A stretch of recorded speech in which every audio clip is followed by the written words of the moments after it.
ये जो जेन ज़ी की अवधारणा है, उनकी सोच और मनस्थिति है, क्या है? मुझे ना किसी का समर्थन करना ना विरोध करना है, जो सीधी सच्ची बात है वो सामने रख देनी है। इन दिनों जेन ज़ी को थोड़ा ज़्यादा ही बदनाम किया जा रहा है, तो इसलिए ज़रूरी है कि वर्तमान में जो स्त्रियों की दशा और दिशा दोनों है हमारे समाज में, कहाँ चुनौतियाँ हैं? कोई बेड़ियाँ पहन करके अपनी जीवन भर बैठी हुई है और मैं कह रहा हूँ मैं खोले देता हूँ, चल साथ चल उड़ेंगे। तो ये प्रहार है क्या? बदल तो कुछ रहा हूँ पर वो प्रहार नहीं है, वो प्रेम है। मैं बड़ी विनम्रता से कहूँगा, जितना हमने पीछा करा है विशुद्ध अध्यात्म को लेकर के लोगों का पिछले 15 साल में, इतना तो शायद इतिहास में किसी ने न करा हो। आचार्य जी, आप मास एजुकेशन ऑफ सेल्फ की बात करते हैं, एग्जैक्टली इसे किस तरीके से समझा जाए? वास्तव में एजुकेशन ऑफ द सेल्फ में कुछ बताया नहीं जाता, दिखाया ज्यादा जाता है। आप ही देखोगे, आपका ही जीवन है, आपकी ही आंखें हैं। हम दर्पण बनकर सामने खड़े हो जाएंगे, देखोगे आप ही। हर कोई जरूरत से ज्यादा चाहता है, तो ये आचार्य जी मनुष्यता का कौन सा काल है? मानवता का तो वही काल चल रहा है, सदा से चला है, पर पृथ्वी वैसी ही नहीं चल रही। पृथ्वी के लिए ये प्रलय काल चल रहा है, ये 6th मास एक्सटिंक्शन फेज चल रहा है। क्लाइमेट चेंज की बात आप करते हैं, आप एनिमल राइट्स की बात भी करते हैं, इसके अलावा कौन सी बड़ी समस्याएं हैं जिससे हम बाहर नहीं निकल पा रहे हैं? जब मनुष्य नहीं था तब पूरे ब्रह्मांड में कोई समस्या थी क्या? इस पृथ्वी पर भी जहां मनुष्य आज भी नहीं पहुंचा है वहां कोई समस्या है? अब शोले बनी थी, उसमें जय और वीरू थे, ठीक है? और क्या नाम था हेमा मालिनी का?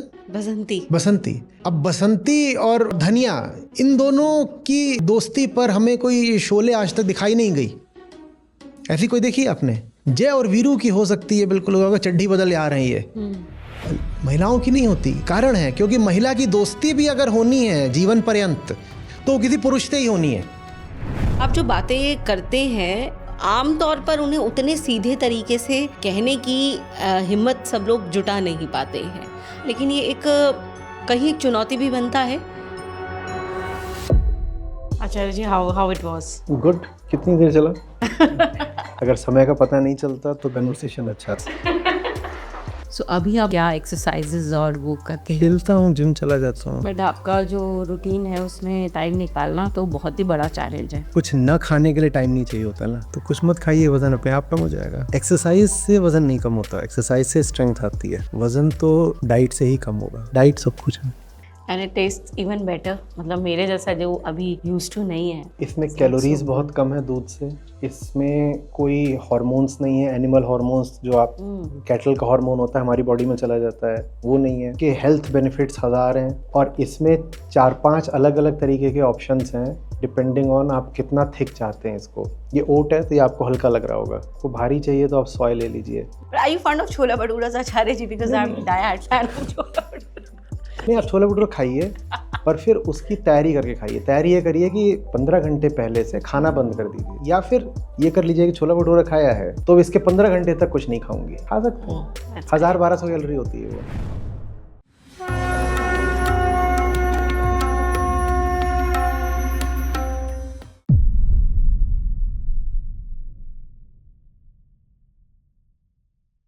नमस्कार। मनुष्य जीवन के साथ एक विडंबना अक्सर ये देखी जाती है कि बहुत सहज और सीधी बातों को भी अक्सर इतनी मुश्किल तरीके से बताने की या समझाने की कोशिश की जाती है कि सहज लगने वाली बात भी आपको बहुत दुश्वारियों से भरी लगने लगती है। लेकिन ये हमारा सौभाग्य है कि आज जो हमारे साथ अति विशिष्ट अतिथि हैं, उनकी बातों की या फिर उनके जो काम लगातार वो कर रहे हैं 3 दशक से ज़्यादा से, उसकी सबसे बड़ी खासियत यही है कि हम जिस वेदांत के गूढ़ ज्ञान की बात करते हैं, और कई बार लोग उसे इतना गूढ़ बता देते हैं कि आपको लगता है कि आपकी पहुंच ही नहीं है उस तक, लेकिन वो उसे आपके जीवन जीने के तरीके के साथ इतने सहज तरीके से आत्मसात कर देते हैं कि आप हैरान हो जाते हैं, क्या ऐसा भी हो सकता था? क्या ये भी एक सोच थी इसके पीछे? और हमारे साथ है आज आचार्य प्रशांत। आचार्य जी, आपका बहुत बहुत स्वागत है। धन्यवाद। कैसे हैं आप? बढ़िया। आचार्य जी, सबसे पहले द्वैत और अद्वैत में पूरी दुनिया उलझी हुई है और इस बीच आप लेकर के आते हैं अद्वैत फाउंडेशन। इसका उद्देश्य क्या है, इसकी यात्रा क्या रही, इसके पीछे का जो विचार था वो हम समझना चाहेंगे। तो द्वैत और अद्वैत की जो परिभाषा ही है वहीं से शुरू कर लें और वहीं से स्पष्ट हो जाएगा जी। कि फाउंडेशन संस्था कहाँ से आई। जो कुछ भी है दुनिया में वो हमारे लिए है, हमारे लिए है। यद्यपि हम जब कहते हैं कि कुछ है, तो हम ऐसे कहते हैं जैसे वो है और बस है, उसमें हमारा कोई रोल, कोई किरदार, योगदान कुछ नहीं है। ठीक है, उदाहरण के लिए ये टेबल है, ये मग है, ये पानी है। ठीक है, हम कहेंगे ये है, ये है। हम ये भूल जाएंगे कि जब हम कह रहे हैं कि ये है तो उसमें दो उपस्थित हो गए, एक वो और एक कहने वाला, दो आ गए ना। वो है और मैंने कहा कि वो है, तो मैं भी तो हूं। मैं ना होता तो कौन कहता कि वो है। ठीक है, ये द्वैत है, बस यही द्वैत है। ये मग है, आपके सामने भी मग है, तो मैंने कहा मग है, आपने भी कहा मग है, और हमें लगेगा कि किसी एक इकाई की बात हो रही है। एक वक्तव्य है, मग है, the mug is, this is the mug, है ना। एक स्टेटमेंट है, एक वक्तव्य है। उसमें हमें ऐसे लगेगा कि बात किसकी हो रही है, सिर्फ उसकी, उसकी, उसकी। पर कहने वाला भी तो मौजूद है ना। कहने वाला ना होता तो कौन कहता कि वो है। तो हमेशा दो मौजूद हैं, दृश्य दृष्टा। दृश्य दृष्टा, इसको बोलेंगे कि ये जो है ये ज्ञेय वस्तु है, विषय है, और भीतर यहाँ ज्ञाता बैठा हुआ है। The known and the knower, the seen and the seer, हमेशा दो हैं। ये द्वैत है कि जहां आपको एक दिखता है वहां हमेशा दो होते हैं। जो दूर है वो दिखता है, पास वाला छुपा रहता है। जो दूर है वो तो दिख जाता है, और भीतर वाला छुपा रहता है। बहुत अब प्यारा गीत है मेरे गुरु साहब का, गूंज उठा, तो अब मैं यहीं पर प्रस्तुत कर दूंगा, यद्यपि अभी बातचीत की शुरुआत ही हो रही है। तो कहते हैं, है हाजिर तो है दूर दिखावे, दूर की बात निरासी। ठीक है, इसके बहुत तलों पर आगे के अर्थ हैं, पर जो एक ऊपर की बात है सीधे सीधे वो ये कि तुम्हें दूर की ये चीज़ दिखाई देती है, निकट जो है वो नहीं दिखाई देता।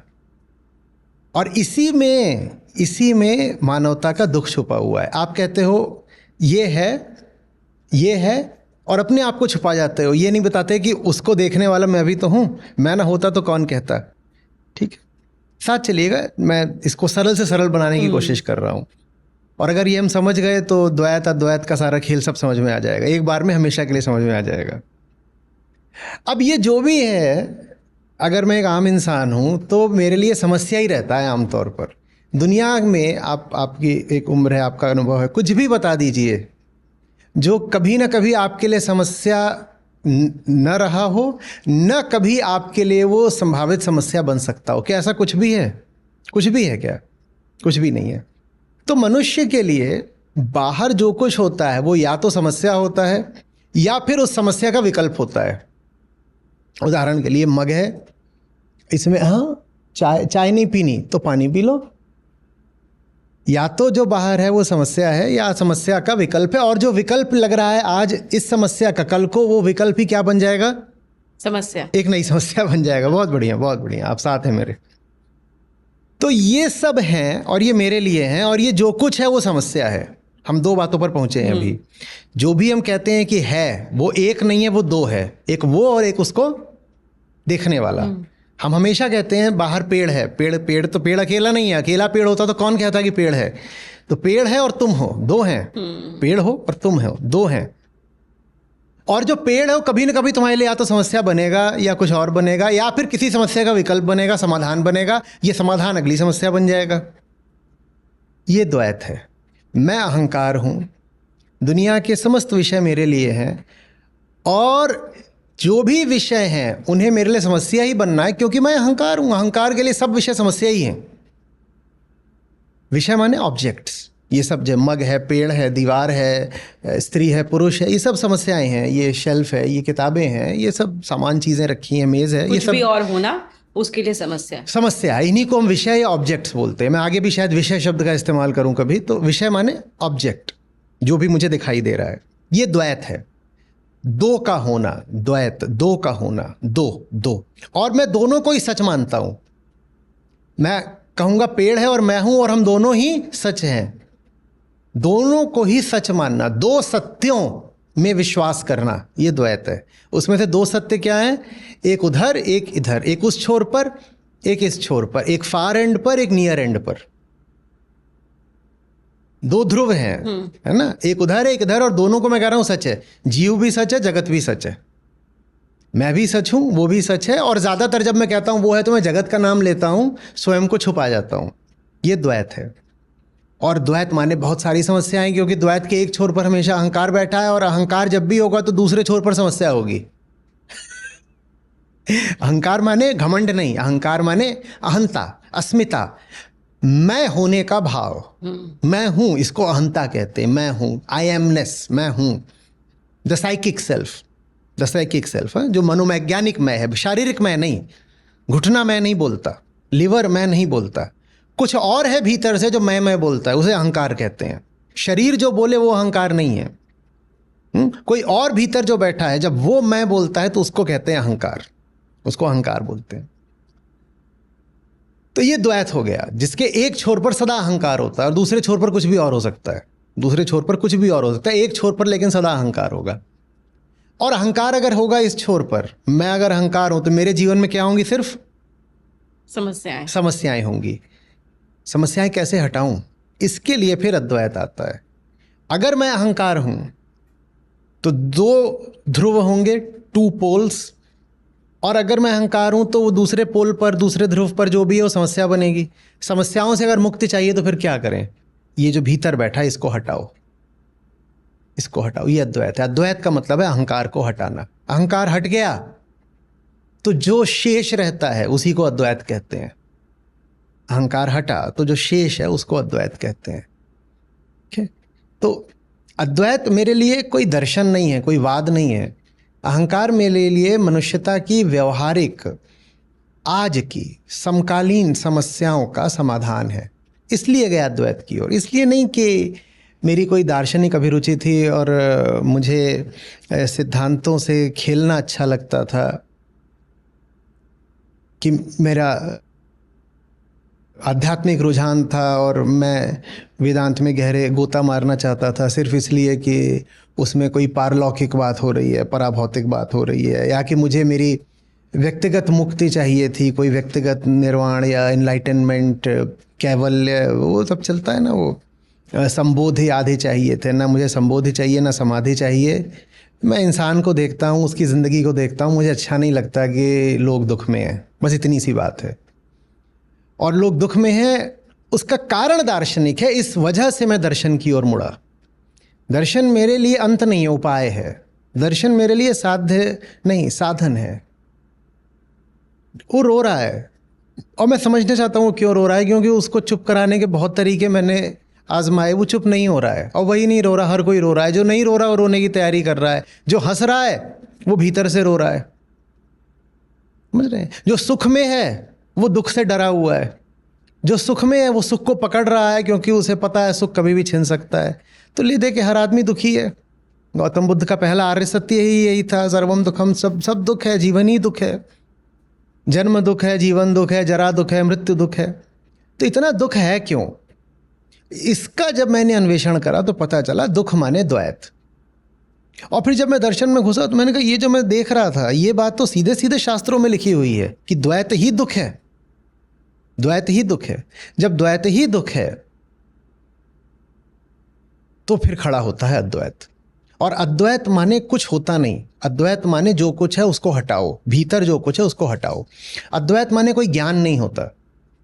अद्वैत माने कोई सिद्धांत नहीं होता। अद्वैत कोई वाद नहीं है, कोई सिस्टम नहीं है, कोई विचार पद्धति नहीं है, कोई सैद्धांतिक प्रणाली नहीं है। अद्वैत द्वैत के एक छोर पर अहंकार बैठा है, वो अहंकार सब विषयों को अपने लिए समस्या बनाता है, दुख बनाता है। अतः इस अहंकार को गौर से देखो, समझो ये क्या है, इसको अद्वैत कहते हैं। स्वयं का निष्पक्ष आत्म अवलोकन ही अद्वैत में साधन है।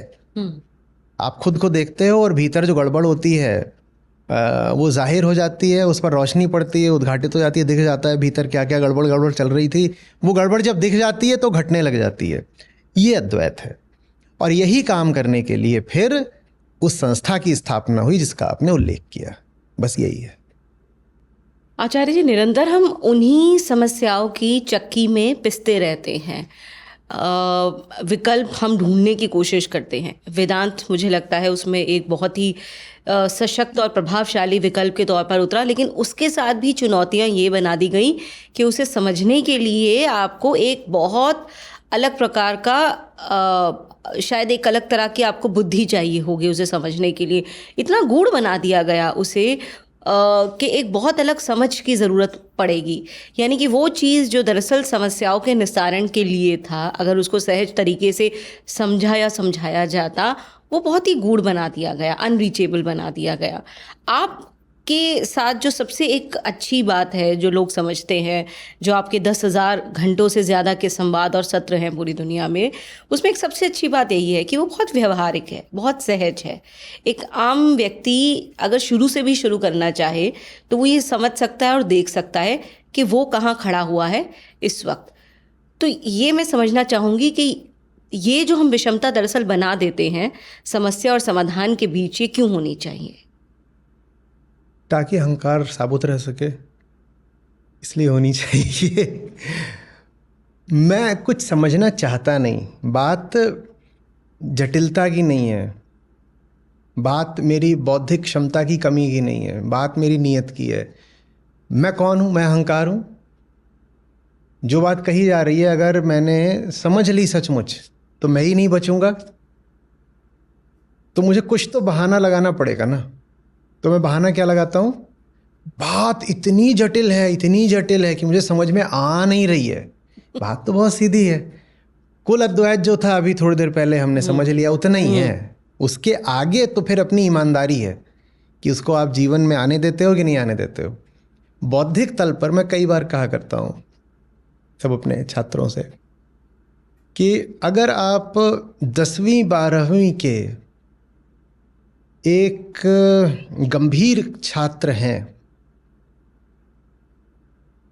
तो दुनिया का कोई दर्शन नहीं है जिसको आप एक 4 से 6 महीने की अवधि में समझ नहीं सकते।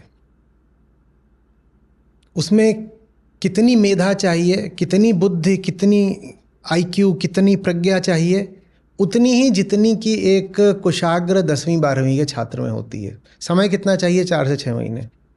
4 से 6 महीने भी ज़्यादा बोल रहा हूँ, इतना नहीं लगता है। 1 हफ्ते में भी समझ जाओ। बस ये है कि जो उनकी किताबें हैं, ग्रंथ हैं, वो बड़े बड़े हैं तो पढ़ने में समय लग जाएगा, वरना मूल सिद्धांत तो और जल्दी समझ जाओगे। तो समस्या ये नहीं है कि बात बौद्धिक तल पर जटिल है, नहीं है बौद्धिक तल पर जटिल। बौद्धिक तल पर आप मुझसे पूछिए तो डिफरेंशियल इंटीग्रल कैलकुलस वेदांत से ज़्यादा जटिल है। मैं दोनों के साथ रहा हूँ इसीलिए आपको बता रहा हूँ। लेकिन जहाँ वेदांत वास्तव में लोगों को जटिल लगता है वो अड़चन सिद्धांत की नहीं है, वो अड़चन सत्यनिष्ठा की है, वो अड़चन नीयत की है। कोई आए मेरे पास और कहे कि उसने उदाहरण के लिए वो कॉमर्स की दिशा से वो बोले कि साहब मैं एक बड़ी कंपनी की बैलेंस शीट समझ लेता हूँ, प्रॉफिट एंड लॉस स्टेटमेंट समझ लेता हूँ, लेकिन मुझे अद्वैतवाद समझ में नहीं आता। तो झूठ बोल रहा है। कोई MBBS का छात्र हो या MBBS के भी वो तैयारी ही कर रहा हो, 11वीं 12वीं का लड़का लड़की कोई है और उसको इतना है कि वो जो MBBS का जो एंट्रेंस एग्ज़ाम है उसको वो क्लियर कर लेगा या कम से कम उसमें वो एक कॉम्पिटिटिव परफॉर्मेंस दे पाएगा, एक अच्छा प्रतिस्पर्धी बन पाएगा। और वो कहे कि मुझे साहब दर्शन समझ में नहीं आता। मात्र अद्वैतवाद की बात नहीं है, दुनिया के सभी दर्शन, चाहे वो भारतीय हो, चाहे अभारतीय हो, चाहे हम यहाँ पर हम वेदांत की बात कर रहे हो, चाहे आप वहाँ पे कांट को, हीगल को, मार्क्स को ले लीजिए, चाहे आप चीन चले जाइए और लाओ त्ज़ू च्वांगज़ू को ले लीजिए, चाहे आप उधर चले जाइए ईरान, तुर्की और सूफियों को ले लीजिए, आप किसी को ले लीजिए आप, और अभी हालिया सालों में आप सार्त्र को ले लीजिए। कोई भी किताब ऐसी नहीं है दर्शन के क्षेत्र में जो 15-17 साल का एक युवा गंभीरता से पढ़कर नहीं समझ सकता। तो जटिलता का तो कोई बहाना बनाए ही नहीं, जटिलता के सारे बहाने फर्जी हैं। जो असली कारण है वो है नियत का अभाव। और जब बात अद्वैत की आती है तो नियत का अभाव रखना अहंकार के लिए ज़रूरी हो जाता है। बात समझ रहे? क्योंकि संभव है, फॉर एग्जाम्पल आपने जा कर के वोल्टायर को पढ़ लिया, ठीक है, और उसके बाद भी अहंकार आपका शेष रह गया, जो कि रह जाएगा क्योंकि वहाँ पर बात सेल्फ की हो ही नहीं रही है। तो वहाँ आप कहोगे कि बहुत जटिल नहीं था, मैं गया और मैं समझ कर आ गया, क्योंकि वहाँ सीधे सीधे अहंकार को समझने का प्रयास ही नहीं हो रहा है। वहाँ जो ज़्यादा बात हो रही है वो बाहरी दुनिया की हो रही है। आप गए नीचे को भी आप पढ़ करके आ गए, वो भी आप कहोगे कि उतना जटिल मुझको नहीं लगा। उसके बाद आप गए, आपने फ्रॉइड को पढ़ लिया और वहाँ बात हो रही है किस तरीके से दिमाग काम करता है, कॉन्शियस, अनकॉन्शियस, ईगो, ये वो ड्रीम्स में क्या होता है और सुपर ईगो, वो भी आप कहोगे मैंने समझ लिया, मुझे उतना जटिल नहीं लगा। लेकिन ये मैंने बहुत सुना है और खूब चलता है। कहते हैं अद्वैतवाद जो है ना वो भारतीय दर्शनों में शीर्ष शिरोमणि है, क्राउन ज्वेल है, और इतना जटिल है कि समझ में नहीं आता। है ही नहीं इतना जटिल, बहुत आसान है, बहुत आसान है। आपकी नीयत है क्या उसको समझने की? अद्वैत दर्शन बेचारे की कमी ये है कि वो इतना आसान है, इतना सटीक है कि अगर आपने मान लिया कि आप समझ गए हो तो आप भीतर से बिल्कुल साफ हो जाओगे, शुद्ध निर्मल हो जाओगे।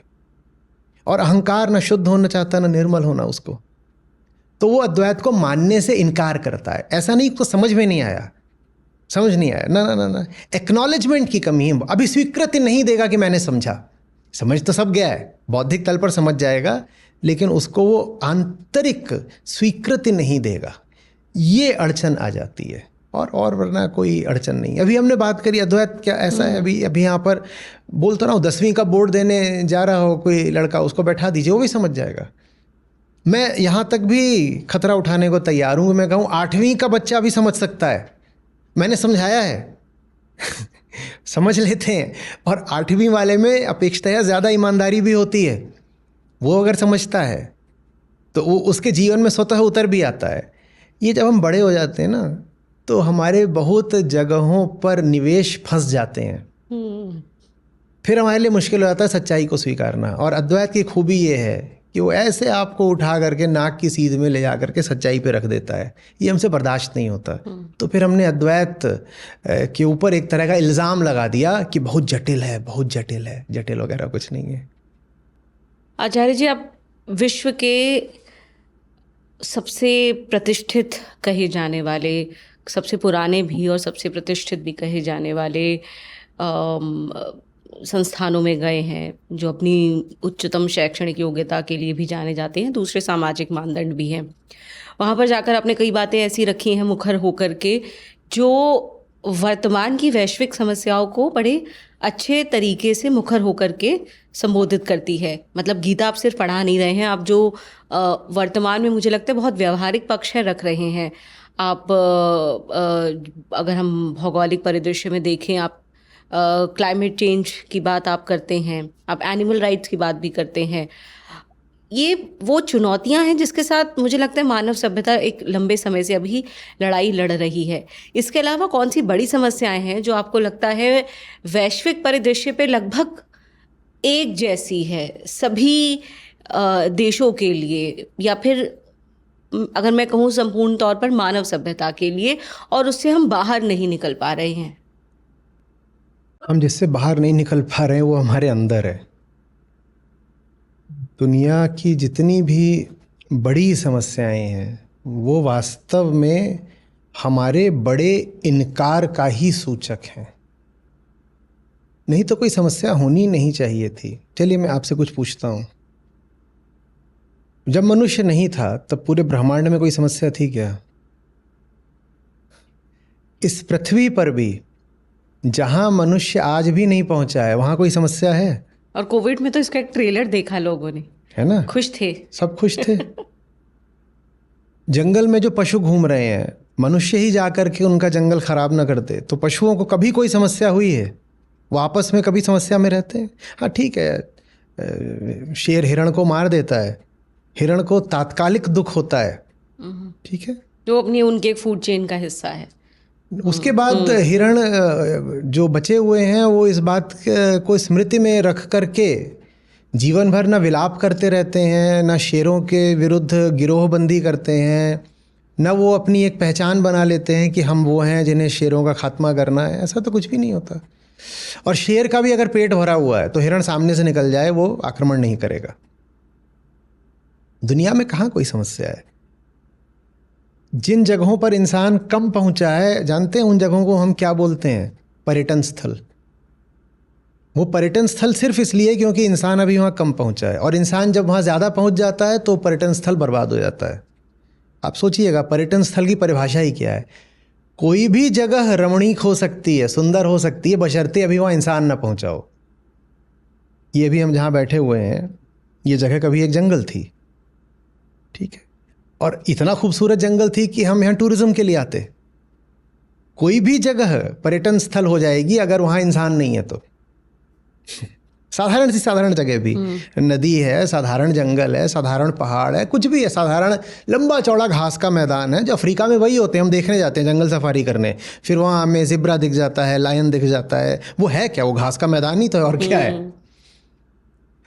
तो एक नदी बह रही होती है, वही नदी दिल्ली में बह रही है तो हम कहते हैं ये क्या हो गई है, इसमें झाग ही झाग है, नाला बन गई, नाला बन गई है।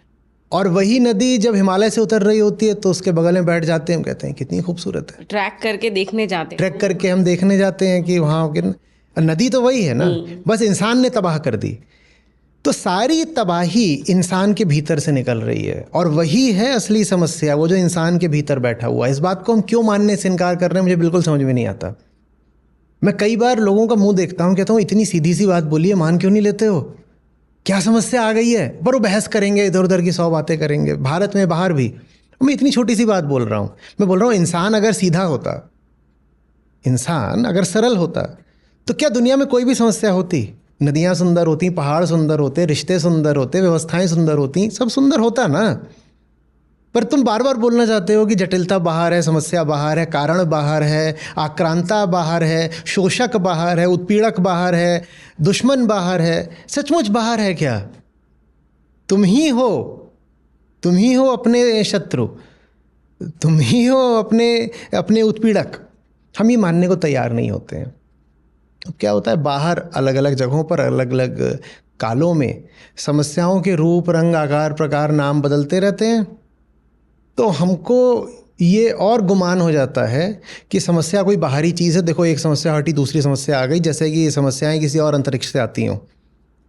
आप देखते हैं ना हॉलीवुड में पिक्चरें बनती हैं कि एलियंस ने आके आक्रमण कर दिया है। भारत में अभी कम बनती हैं, क्योंकि वो ये मानने को भी नहीं तैयार हैं कि उनकी सारी समस्याएं स्वरचित हैं, हमने ही जनी हैं, नहीं मानने को तैयार हैं।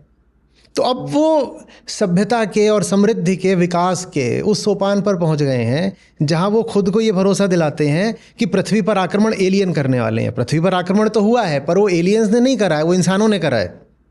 पूरी पृथ्वी को तबाह इंसानों ने कर दिया है।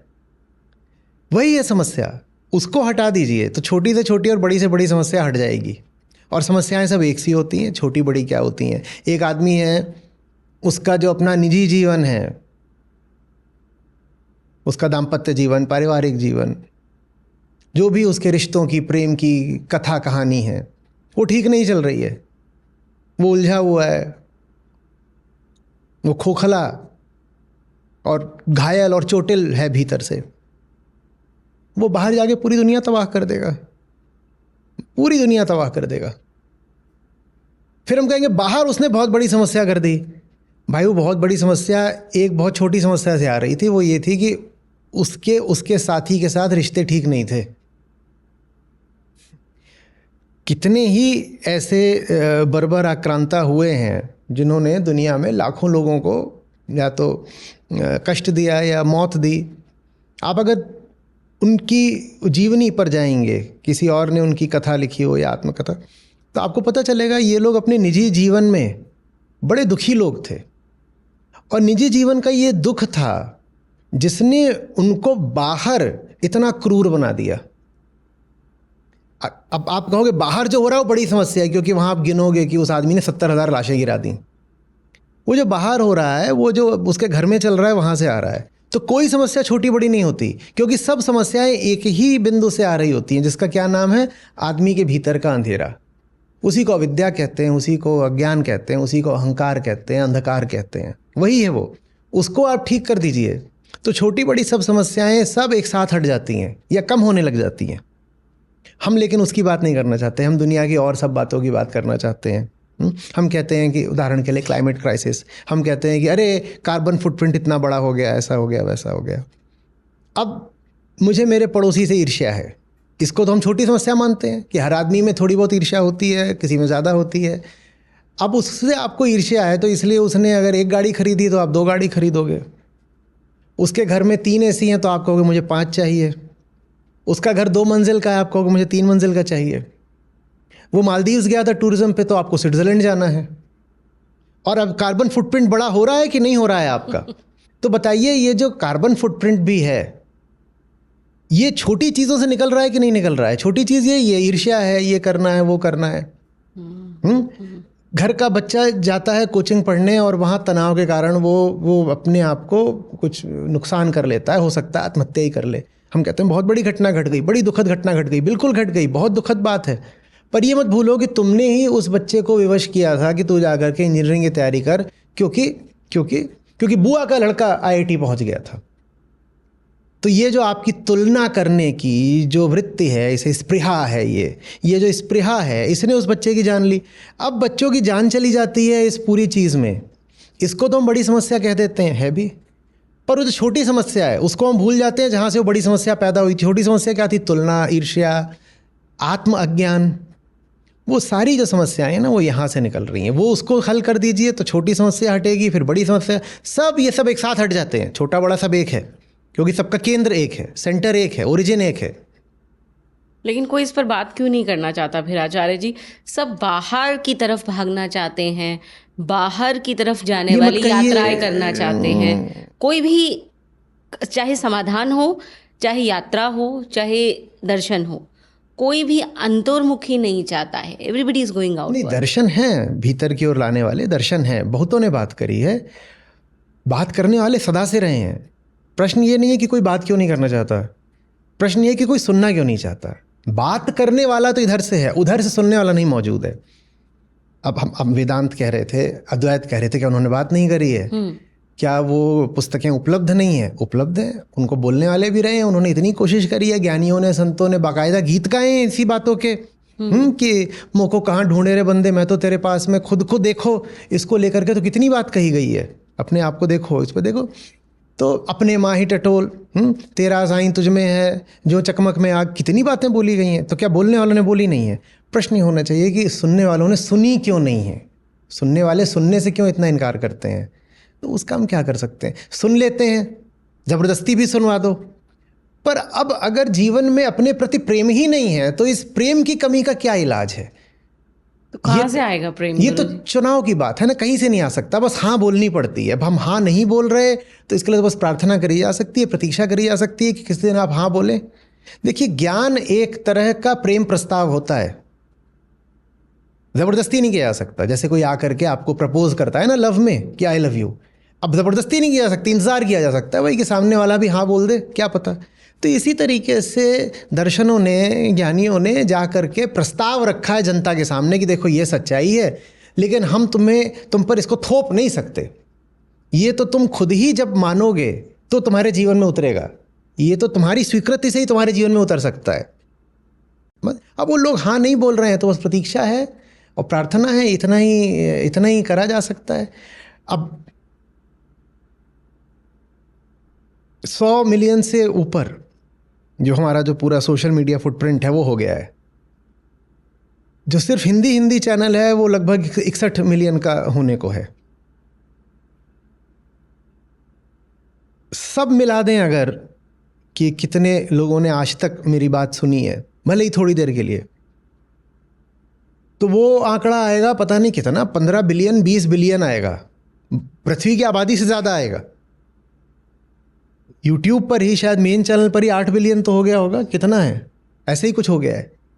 और उसमें फिर आप और सब सोशल मीडिया जोड़ दीजिए, दूरदर्शन पर रोज़ सुबह आता है वो जोड़ दीजिए, किताबें कितने लोगों ने पढ़ ली हैं उसको भी जोड़ दीजिए, और जितने और तरीक़ों से मैं लोगों तक पहुंचता हूं, कभी रेडियो के माध्यम से, कभी किसी माध्यम से, वो सब जोड़ दीजिए आप, तो 15-20 बिलियन लोगों तक मेरी बात पहुंच चुकी है। तो क्या बात यह है कि कोई पहुंचाने वाला नहीं है, या बात यह है कि कोई सुनने वाला नहीं है? बात इसके भी आगे है, सुनवा भी दिया ज़बरदस्ती, प्रचार कर करके सुनवा दिया। बहुत प्रचार करते हैं कि भाई सुनो सुनो, पीछे पढ़ पढ़ के सुनवाते हैं। तो भी जिसने सुन लिया, अगर वो सुन के भी समझना ना चाहे तो मैं क्या करूं? उसका क्या इलाज है? क्योंकि समझ तो संप्रभु होती है ना, सॉवरेन होती है, वो अपनी होती है, थोपी नहीं जा सकती, ज़बरदस्ती नहीं चलती इन मामलों में। आप किसी को सच्चाई बता सकते हैं, वो सच्चाई को स्वीकार ना करना चाहे, आप क्या कर लोगे? उसके लिए तो फिर यही है कि अपनी ओर से और कोशिश करते रहो, दरवाजे खटखटाते रहो, क्या पता किसी दिन दरवाज़ा खुल ही जाए। खटखटा रहे हैं, देखते हैं, जब तक ज़िंदगी है खटखटाते रहेंगे। सब ये भी जानना चाहते हैं कि हम बात करते हैं जीवन में कि ये मिल जाएगा तो ये हो जाएगा, ये मिल जाएगा ये हो जाएगा, आप शैक्षणिक रूप से ये डिग्रियां हासिल कर लें, जीवन बहुत सेटल हो जाएगा। लेकिन आचार्य प्रशांत एक अपवाद है। आचार्य प्रशांत ने जो कथित समाज की बनाई हुई परिभाषाओं के अंतर्गत शैक्षणिक योग्यताएं हैं, सब हासिल कर ली, IIT, IIM, UPSC सब क्रैक कर लिया। लेकिन उसके बाद आचार्य प्रशांत जीवन के उस गूढ़ रहस्य को समझने और समझाने में चले गए, जो अक्सर लोगों को ये लगता है कि अगर कोई विकल्प नहीं होगा तब हम जा कर के बैठ जाएंगे और सन्यासी बन जाएंगे। लेकिन इन्होंने बताया कि ज़रूरी नहीं है कि हम एक नियत परिभाषा के अंतर्गत एक सन्यासी बन करके वो ज्ञान दें। तो ये मुझे लगता है कि बड़ी एक अलग बात है आपको लेकर के आचार्य जी। काम तो ये ज़रूरी है ना, तो काम तो करना ही है। आप एक युवा हो, आपके पास कुछ डिग्रीज़ हैं, आपने टेक्नोलॉजी पढ़ लिया, आपने मैनेजमेंट पढ़ लिया, आप इनके अलावा भी बचपन से किताबें पढ़ते रहे हो, UPSC का भी आपने जो उसकी चयन प्रक्रिया है उसका अनुभव ले लिया, कुछ दिनों के लिए वहाँ पर आपने ट्रेनिंग एकेडमी में भी जा कर के देख लिया।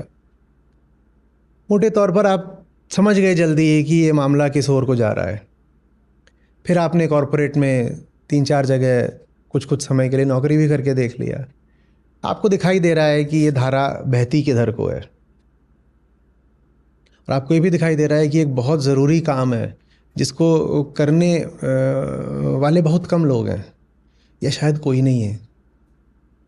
तो आप वो काम करोगे ना, और वो काम चूँकि बड़ा है तो उसको करने के लिए आपने जितना ज्ञान अर्जित करा है सब लगेगा। आपने मैनेजमेंट की शिक्षा ली है, वो लगेगी। ये एक संस्था चल रही है, इसमें 1000 तो पूर्णकालिक सदस्य हैं, और ये इतने लोगों के जीवन को स्पर्श कर रही है, अरबों लोगों के जीवन को स्पर्श कर रही है, करोड़ों नहीं, अरबों में, बिलियंस में जाकर के ये लोगों के जीवन को स्पर्श कर रही है। तो वो काम मैं किसी जंगल या गुफा या पहाड़ के ऊपर बैठकर तो नहीं कर सकता ना। वो काम तो इसी समाज में रह करके होगा, एक व्यवस्थित तरीके से होगा, और उसमें जितना भी मेरा टेक्निकल नॉलेज है वो सब भी लगेगा, जितना मैं दुनिया को जानता हूँ। मेरी जो वर्ल्डली एजुकेशन है पूरी काम आएगी। हमारी जो एप्स हैं, उदाहरण के लिए जो सॉफ्टवेयर इंजीनियरिंग का मेरा अनुभव रहा, उसके बिना वो एप्स तैयार नहीं हो सकती थी। मैंने नहीं डिज़ाइन करी हैं, कोडिंग भी मैंने नहीं करी है, पर चूंकि मैं सॉफ्टवेयर को समझता हूँ, मैंने कुछ समय तक उसका अनुभव लिया था बीटेक के बाद, तो इसलिए मैं जानता हूँ कि ये सब कुछ कैसे काम करता है, और इसीलिए मैं वहाँ सुझाव दे पाता हूँ, मैक्रो सजेशंस दे पाता हूँ। मैनेजमेंट की पढ़ाई ना करी होती तो जैसे व्यवस्थित तरीके से संस्था चल रही है, ऐसे नहीं चल पाती, क्योंकि चैलेंज बड़ा है। ये कोई स्थापित इंडस्ट्री तो है नहीं कि मैं कहीं से लोगों को ले आऊँगा जिनके पास पहले ही एक डिग्री है, मास्टर इन स्पिरिचुअल मैनेजमेंट। ऐसा तो कुछ होता नहीं। तो मुझे अलग अलग क्षेत्रों से लोगों को यहाँ आमंत्रित करना पड़ता है। बहुत सारे ऐसे होते हैं जिनका कोई पहले का अनुभव नहीं होता, उनको सिखाना पड़ता है। वो सारा काम मांगता है कि आपके पास मैनेजमेंट की स्किल्स होनी चाहिए, सांसारिक ज्ञान होना चाहिए। बिल्कुल। तो वो सब इसमें लगा रहा हूँ। हर कोई लगाता है अपना ज्ञान, किसी न किसी क्षेत्र में लगाता है। मैंने उस क्षेत्र में लगाया जो मुझे ज़रूरी समझता था मैं। और मेरे देखे जो काम हम कर रहे हैं अभी यहाँ पर, इससे ज़रूरी दुनिया में कोई काम नहीं। और बेईमानी हो जाएगी अगर इस काम को छोड़ के हम कोई और काम करने निकल पड़े तो। और ये काम अगर करना ही है तो फिर उसको भले ढंग से करेंगे, सुव्यवस्थित तरीके से करेंगे। टेक्नोलॉजी का जितना ज़्यादा अधिक से अधिक कटिंग एज इस्तेमाल करके कर सकते हैं करेंगे, और कर रहे हैं हम उसको। ऐसे प्रयासों को आचार्य जी, क्योंकि हम जैसा कि मैंने पहले भी कहा कि वैश्विक स्तर पर अब लोग जो है ज़्यादा से ज़्यादा जुड़ना चाह रहे हैं। आचार्य प्रशांत की बातें कहाँ से कहाँ असर डाल रही हैं ये भी हम देख रहे हैं। जिस तरीके का अभी और समर्थन, जिस तरीके के और अतिरिक्त प्रयास अभी होने चाहिए, मुझे लगता है ऐसी संस्थाओं के विकास के लिए और ज़्यादा आगे बढ़ने के लिए, जैसे एम्प्लीफिकेशन की बात हम लोग करना चाहते हैं, वो शायद अभी थोड़ा सा उसमें कमी है। ऐसा मुझे मेरा निजी तौर पे आग्रह लगता ये है। नहीं है कि आप मुझसे मिलने के लिए या मेरे स्वागत के लिए आगे बढ़ें। मैं तो बस एक विनती कर रहा हूँ कि पीछे मत हटिए। आगे तो मैं बढ़ाऊँगा। अभी मेरा अनुभव ये रहा है कि मैं आगे बढ़ता हूँ तो लोग पीछे हटते हैं, और इतना पीछे हटते हैं और इतनी तेज़ी से पीछे हटते हैं कि फिर मैं उनके पीछे दौड़ता हूँ। और जब मैं उनके पीछे दौड़ता हूँ तो और तेज़ी से दौड़ते हैं। सच पूछिए तो मेरा और इस संस्था का 80-90% समय और हमारी ऊर्जा सिर्फ लोगों के पीछे दौड़ने में व्यतीत हो रही है। मैं बड़ी विनम्रता से कहूँगा, जितना हमने पीछा करा है विशुद्ध अध्यात्म को लेकर के लोगों का पिछले 15 साल में, इतना तो शायद इतिहास में किसी ने न करा हो। आप 10,000 घंटे जो मेरी रिकॉर्डेड वार्ता है, आपने उसका उल्लेख करा 1-2 बार। और मैंने ये भी जाना कि उस दौरान आपकी जो स्वास्थ्य संबंधी दिक्कतें हैं, बीच में वो कितनी ज़्यादा बीच में कई बार बढ़ गई हैं, और आपने कितनी विषम स्वास्थ्य परिस्थितियों में यात्राएं की हैं और उसे लगातार कंटिन्यू किया है। तो इतना तो पीछा करा है। कंटिन्यू इसलिए नहीं करा कि मैं भी जानता हूँ कि शरीर एक उपकरण है जो कि बीच बीच में कहता है कि रुक जाओ, आराम दे दो, पर रुकने की कोई संभावना ही नहीं थी। आप जब किसी का पीछा कर रहे हो तो आप रुक के आराम थोड़ी करोगे, उतनी देर में तो भाग जाएगा वो। तो चूंकि मैं पीछा करता रहा हूँ तो मेरे पास रुकने के लिए एक मुझे बड़ी आप समझिए भेंट मिली है, अनुग्रह है, नियामत है कि मैं बीमार नहीं पड़ सकता। मुझे छूट ही नहीं है मैं बीमार पड़ जाऊं। मुझे डेंगू था, मैं सत्र लेता रहा। 103-104 बुखार है, सत्र लेता रहा। मेरे पास वो सुविधा नहीं है कि मैं रुक जाऊं, क्योंकि मैं रुक जाऊंगा तो भाग जाएंगे। मेरे पिता वेंटिलेटर पर थे, वहीं से फिर वो चले भी गए। वो वेंटिलेटर पर थे, यहाँ मैं सबके सामने बैठकर सत्र ले रहा था। मेरा छोटा भाई वेंटिलेटर पर था 17 दिन, पिता 1 महीने थे, और मैं सत्र ले रहा था, वो वेंटिलेटर पर। 17वें दिन वेंटिलेटर पर क्या दशा होती है आप समझ ही रहे हो, लेता रहा। मेरे पास मुझे ये सुविधा, फ्रीडम नहीं है कि मैं बीमार पड़ सकूं, या कोई मेरा परिवार से कोई कुछ हुआ है तो मैं उसके लिए कहीं से समय निकाल पाऊं। आगे मत बढ़िए, मैं अनवरत आपका पीछा कर रहा हूं, मुझसे दूर मत भागिए ना, कम से कम इतना ही आग्रह है। लोग अभी वो आग्रह भी सुन नहीं रहे, तो हमने पीछा ही करने में मौज मान ली है कि चलो यही खेलते हैं चोर सिपाही। भाई तुम रुकोगे कि नहीं रुकोगे? हम तुम्हारे पीछे तुम्हें पकड़ने नहीं आ रहे, तुमसे गले मिलने आ रहे हैं, पर तुम नहीं रुकोगे इस पर हमारा कोई बस नहीं है। लेकिन इतना तो हम कर सकते हैं ना कि तुम्हारा पीछा करने में ही हम आनंद मान लें, तो अब उसी में आनंद आने लगा है। करो पीछा और पीछा करो और पीछा करो। तो वही ज़िंदगी चल रही है। मुझे समर्थन नहीं चाहिए, मुझे सहयोग नहीं चाहिए। हम अपना काम कर रहे हैं, बस आप अड़चन मत बनिए। और आप अड़चन बनते हैं दूर भाग भाग के।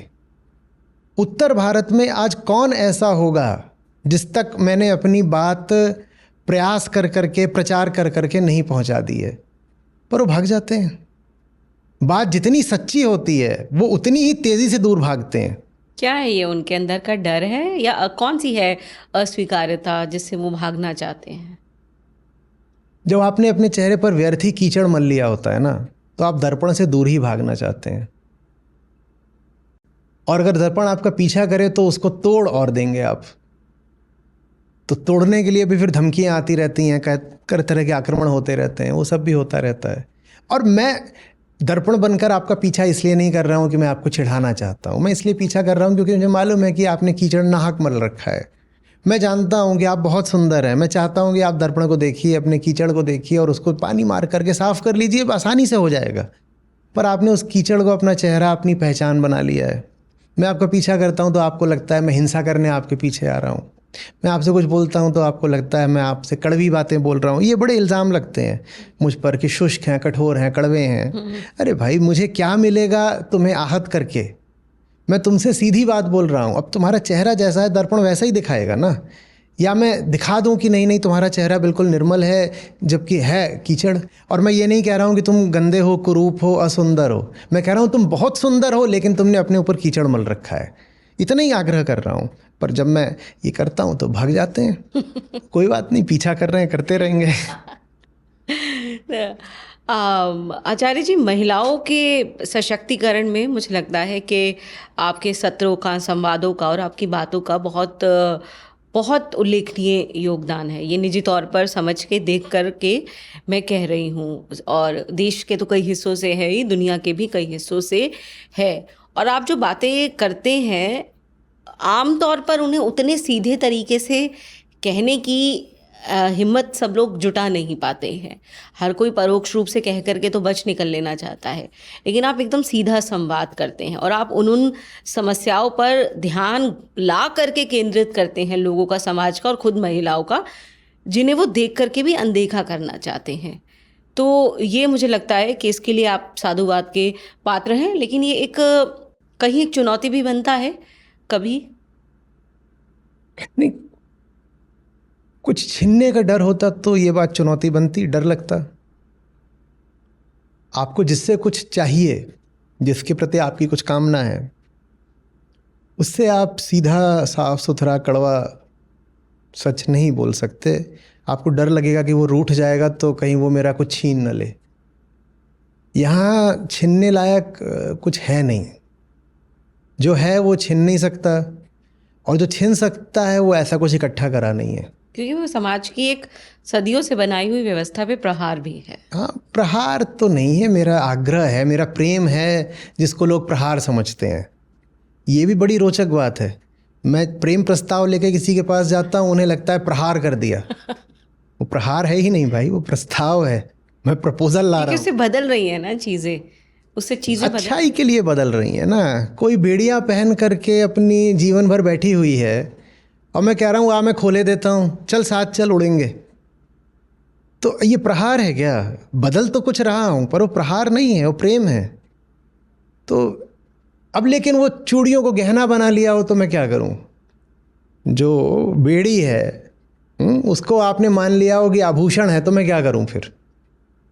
बेड़ी अगर आभूषण बन जाए तो फिर उसको, बेड़ी को खोलो, हथकड़ी को खोलो तो ऐसा लगता है मेरे गहने चुरा लिए। ये हो जाता है। अब समझा सकता हूँ, प्रतीक्षा कर सकता हूँ, और जोर लगा सकता हूँ, और ऊर्जा डाल सकता हूँ, यही कर सकता हूँ, यही कर रहा हूँ। तो वर्तमान में जो आचार्य जी, स्त्रियों की दशा और दिशा दोनों है हमारे समाज में, अगर मैं भारत के ही परिप्रेक्ष्य में बात करूँ, कितनी चीज़ें बदली हैं, कहाँ चुनौतियाँ हैं, कहाँ एक बहुत बड़ा गैप है आपको लगता है, जो अभी हम चाह के भी बदल नहीं पा रहे हैं?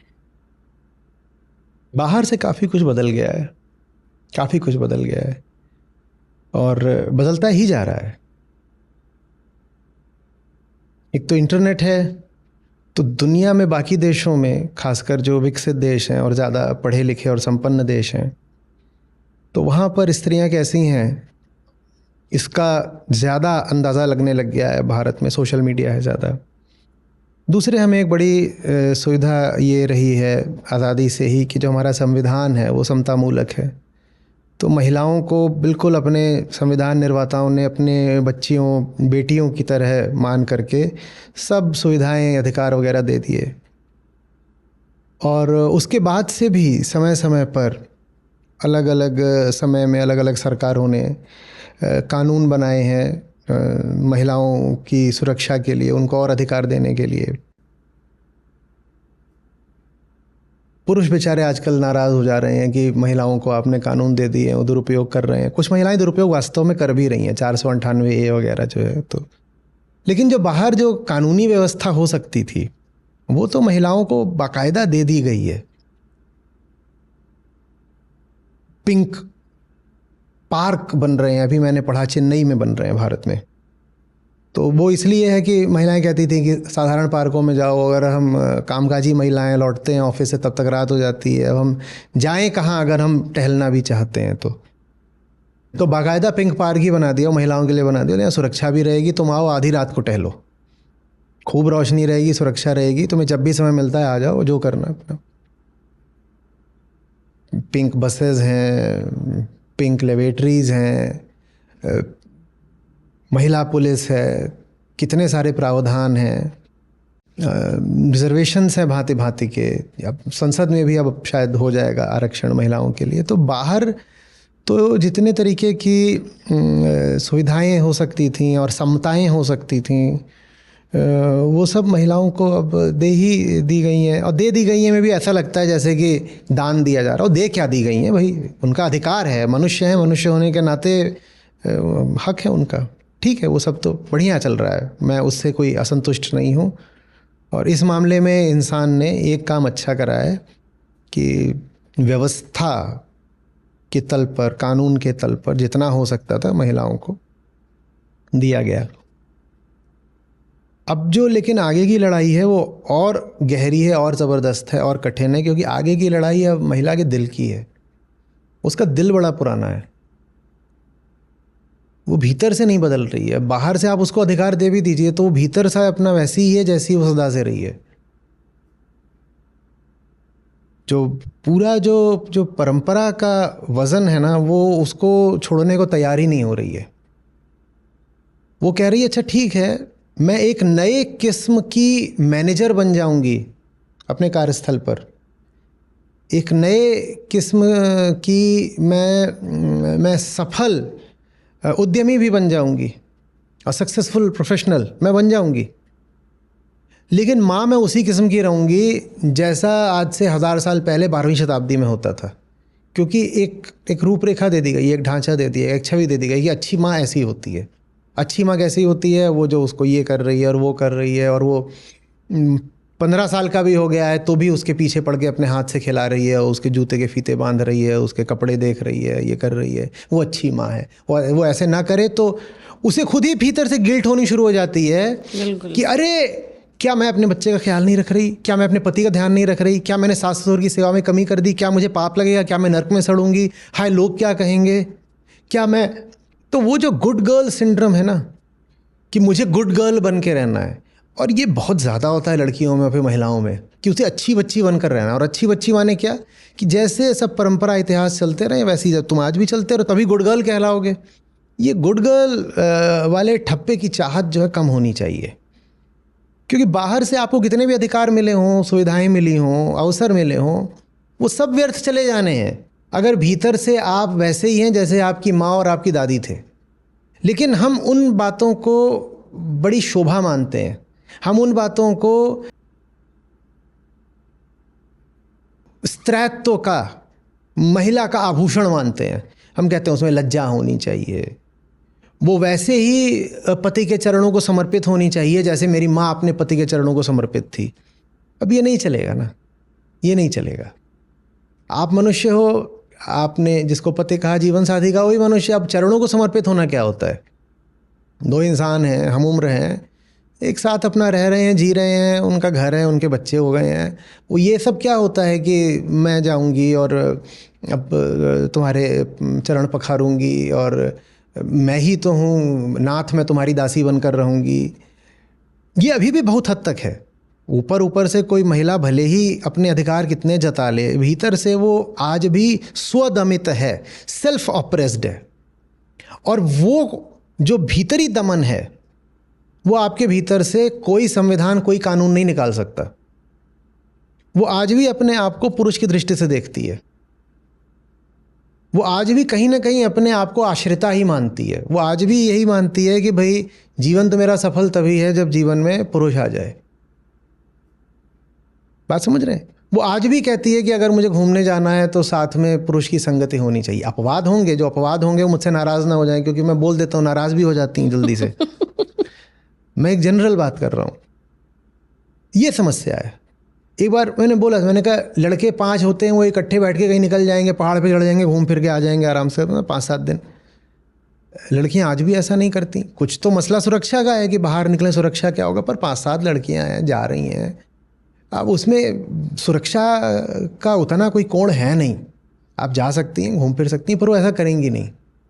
उनको भी यही चाहिए होता है कि किसी पुरुष का साया हो हमारे तो करेंगे। बॉयफ्रेंड के साथ चली जाएगी, 2 लड़कियां नहीं जाएंगी इकट्ठे।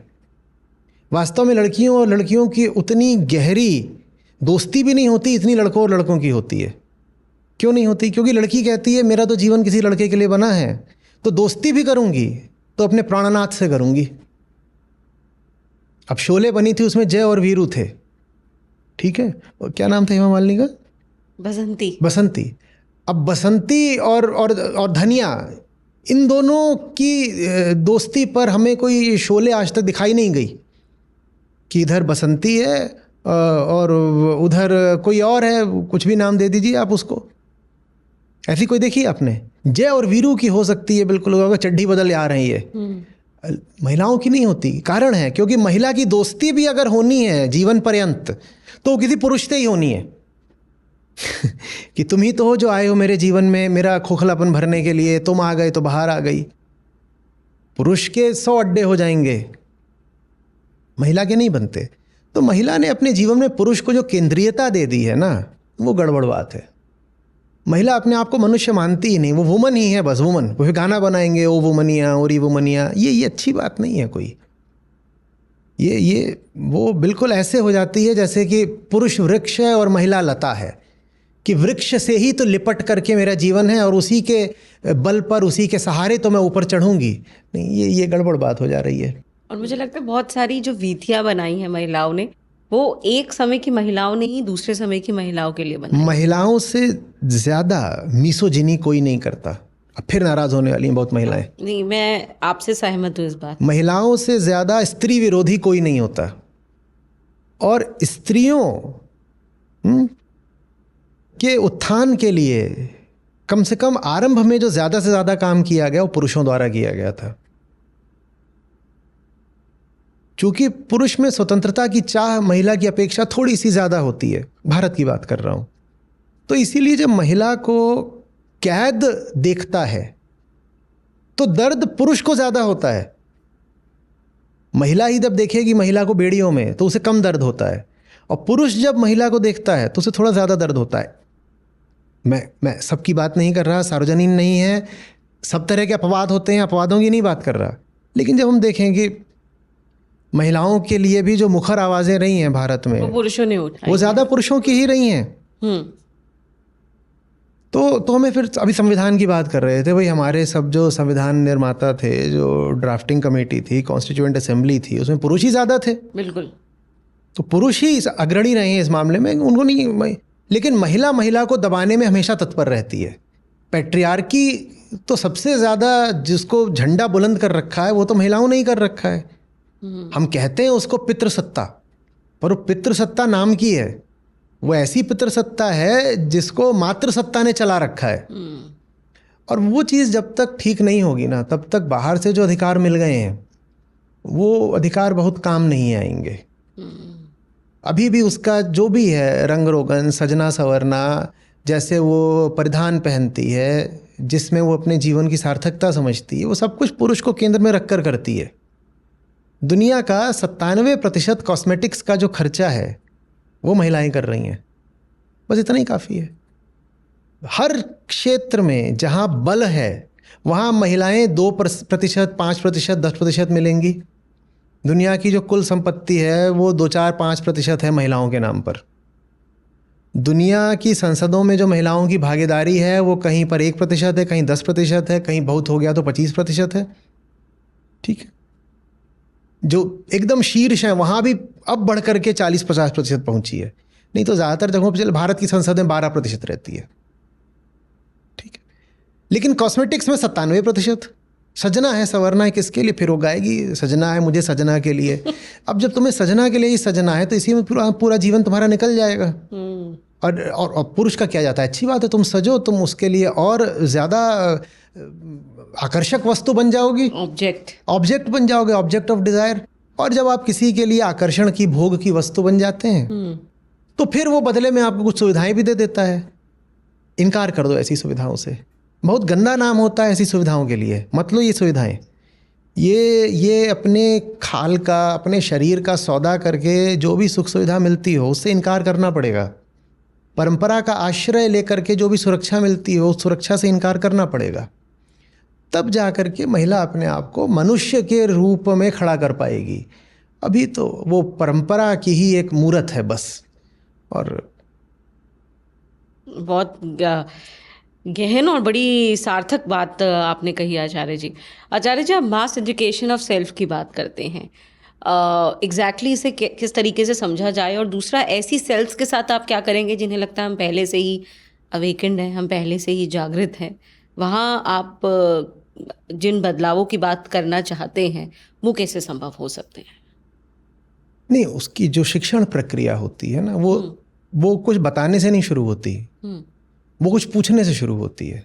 ये एक अलग तरह की शिक्षा है। जो साधारण शिक्षा होती है स्कूल कॉलेज वाली, उसमें शिक्षक आता है, आपको कुछ ज्ञान देना शुरू कर देता है। इस शिक्षा प्रक्रिया में आपसे पूछा जाता है पहले कि तुम बताओ तुम क्या मानते हो, और जो तुम मानते हो उसको तुमने कैसे जांचा है। तो आप अपने आप को एनलाइटेंड, अवेकेंड कुछ मानते होंगे, आप मान सकते हैं। हम तो बस ये कह रहे हैं परीक्षण कर लीजिए, परीक्षण कर लीजिए। वास्तव में एजुकेशन ऑफ द सेल्फ में कुछ बताया नहीं जाता, या कहिए कम ही बताया जाता है। दिखाया ज़्यादा जाता है, बताया नहीं जाता। आप ही देखोगे, आपका ही जीवन है, आपकी ही आंखें हैं। हम दर्पण बनकर सामने खड़े हो जाएंगे, देखोगे आप ही, आपको ही देखना है। तो आप अगर अपने आप को कुछ मानते हो, सबके पास मान्यताएं होती हैं। किसी के पास मान्यता है मैं बहुत उच्च हूँ, किसी के पास मान्यता है मैं बहुत निकृष्ट हूँ, हीन हूँ। आपकी जो भी मान्यता है, हम तो कह रहे हैं कि पहले तो साफ जाहिर करो कि तुम ऐसा मानते हो, और फिर दूसरे जो भी मानते हो उस पर प्रयोग करो, परीक्षण करो। बस इतनी सी बात है। यही है एजुकेशन ऑफ द सेल्फ। जिनके पास ये मान्यता है कि हम बहुत बड़े हैं, विशाल हैं, विराट हैं, श्रेष्ठ हैं, उन्हें भी चाहिए एजुकेशन ऑफ द सेल्फ। और जो मान रहे हैं कि हम क्षुद्र हैं, हीन हैं, उन्हें भी चाहिए। क्योंकि मान्यता तो मान्यता है, चाहे वो विराट की हो चाहे हीन की हो। कोई अपने आप को कहता हो कि साहब हम इस तरह की विचारधारा के हैं, हम वामपंथी हैं। कोई कहता है हमारी दूसरी, हम दक्षिणपंथी हैं। विचारधारा तो दोनों ही रख के बैठे हो ना। हम तो कह रहे हैं कि तुम देखो कि तुम्हारा उस विचारधारा से रिश्ता क्या है। कोई कहता है कि नहीं मैं आस्तिक हूँ, कोई कहता है मैं नास्तिक हूँ। हम क्या होंगे, ठीक है जो भी है तुम मानते हो, तुम्हारी मान्यता है ये, चलो इस मान्यता को परखते हैं। और तुम ही परखोगे, मैं बाहर से तुमसे विवाद करने नहीं आया। तुम स्वयं ही परखोगे, अपनी ही ईमानदारी के तराजू पर तोलोगे। ये है एजुकेशन ऑफ द सेल्फ। शिक्षक का काम होता है इसमें ऐसा माहौल बनाना, ऐसी व्यवस्था बनाना जिसमें आत्मदर्शन, आत्म अवलोकन आसान हो जाए। आचार्य जी, मानव मस्तिष्क की हालांकि आप लगातार कितनी ही चुनौतियों की बात करते हैं, समाधान की भी बात करते हैं आप, लेकिन अगर मैं समझूं कि 5 सबसे बड़ी चुनौतियां जो आपको लगता है कि वो निरंतर बन चुकी हैं, वो एक कांस्टेंट फैक्टर की तरह है, उन पर ही जीत पाना या उन्हीं का समाधान करना सबसे ज़्यादा ज़रूरी है अगर आप ज़्यादातर समस्याओं से पार पाना चाहते हैं? वो क्या है, किस तरह से है? नहीं, एक ही है। 5 सबके लिए अलग अलग हो जाएंगी। आपकी 5 अलग होंगी, मेरी 5 अलग होंगी, इन लोगों की 5 अलग होंगी। चलिए, आपने आसान कर दिया, 5 को 1 कर दिया। एक ही है। मैं एक ही है और बहुत नन्हा सा है, मैं।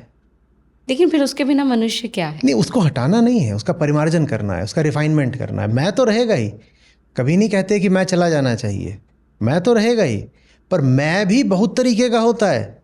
एक मैं होता है बिल्कुल फूला हुआ और उसने कहानियां अपने भीतर भर रखी हैं, थिक ईगो, देखिए, थिक ईगो। तो दीर्घ ईगो, दीर्घकाय ईगो। और एक होता है क्षीण अहंकार, क्षीण अहंकार, the thinned out ego, the thinned out ego. तो वो जो पतला मैं होता है, दुबला मैं, उसको फिट मैं बोल सकते हो, जिसके पास अतिरिक्त चर्बी नहीं है, वो प्यारी चीज़ होता है। उससे दुनिया के सारे बढ़िया काम होते हैं। प्रेम उसी से होता है, वही प्रेम करता है। सुंदर कविता वो रचता है, दुनिया के लिए सारे अच्छे काम वो करता है। विज्ञान को सुंदर टेक्नोलॉजी में, उपयोगी टेक्नोलॉजी में, विनाशकारी तकनीक नहीं, सृजनात्मक तकनीक में परिवर्तित करने का काम वो करता है। तो हम मैं को मिटाने की बात नहीं कर रहे हैं, हम मैं को उसकी सही जगह देने की बात कर रहे हैं, हम मैं को फिट करने की बात कर रहे हैं। साधने की नहीं, मैं को साधेगा कौन? वो खुद को ही साधता है। मैं के अतिरिक्त कोई और मैं नहीं है ना। मैं तो किसको, तो मैंने ही अपने ऊपर जो अनावश्यक अतिरिक्त चर्बी इकट्ठा कर रखी है, कहानियों की, मान्यताओं की, बंधनों की, पूर्वाग्रहों की, मैं उनको छोड़ दे, उसके बाद वो जो नन्हा सा बचता है वो बहुत सुंदर है। उसको हम हटाने के लिए नहीं कह रहे हैं, मैं तो रहेगा ही।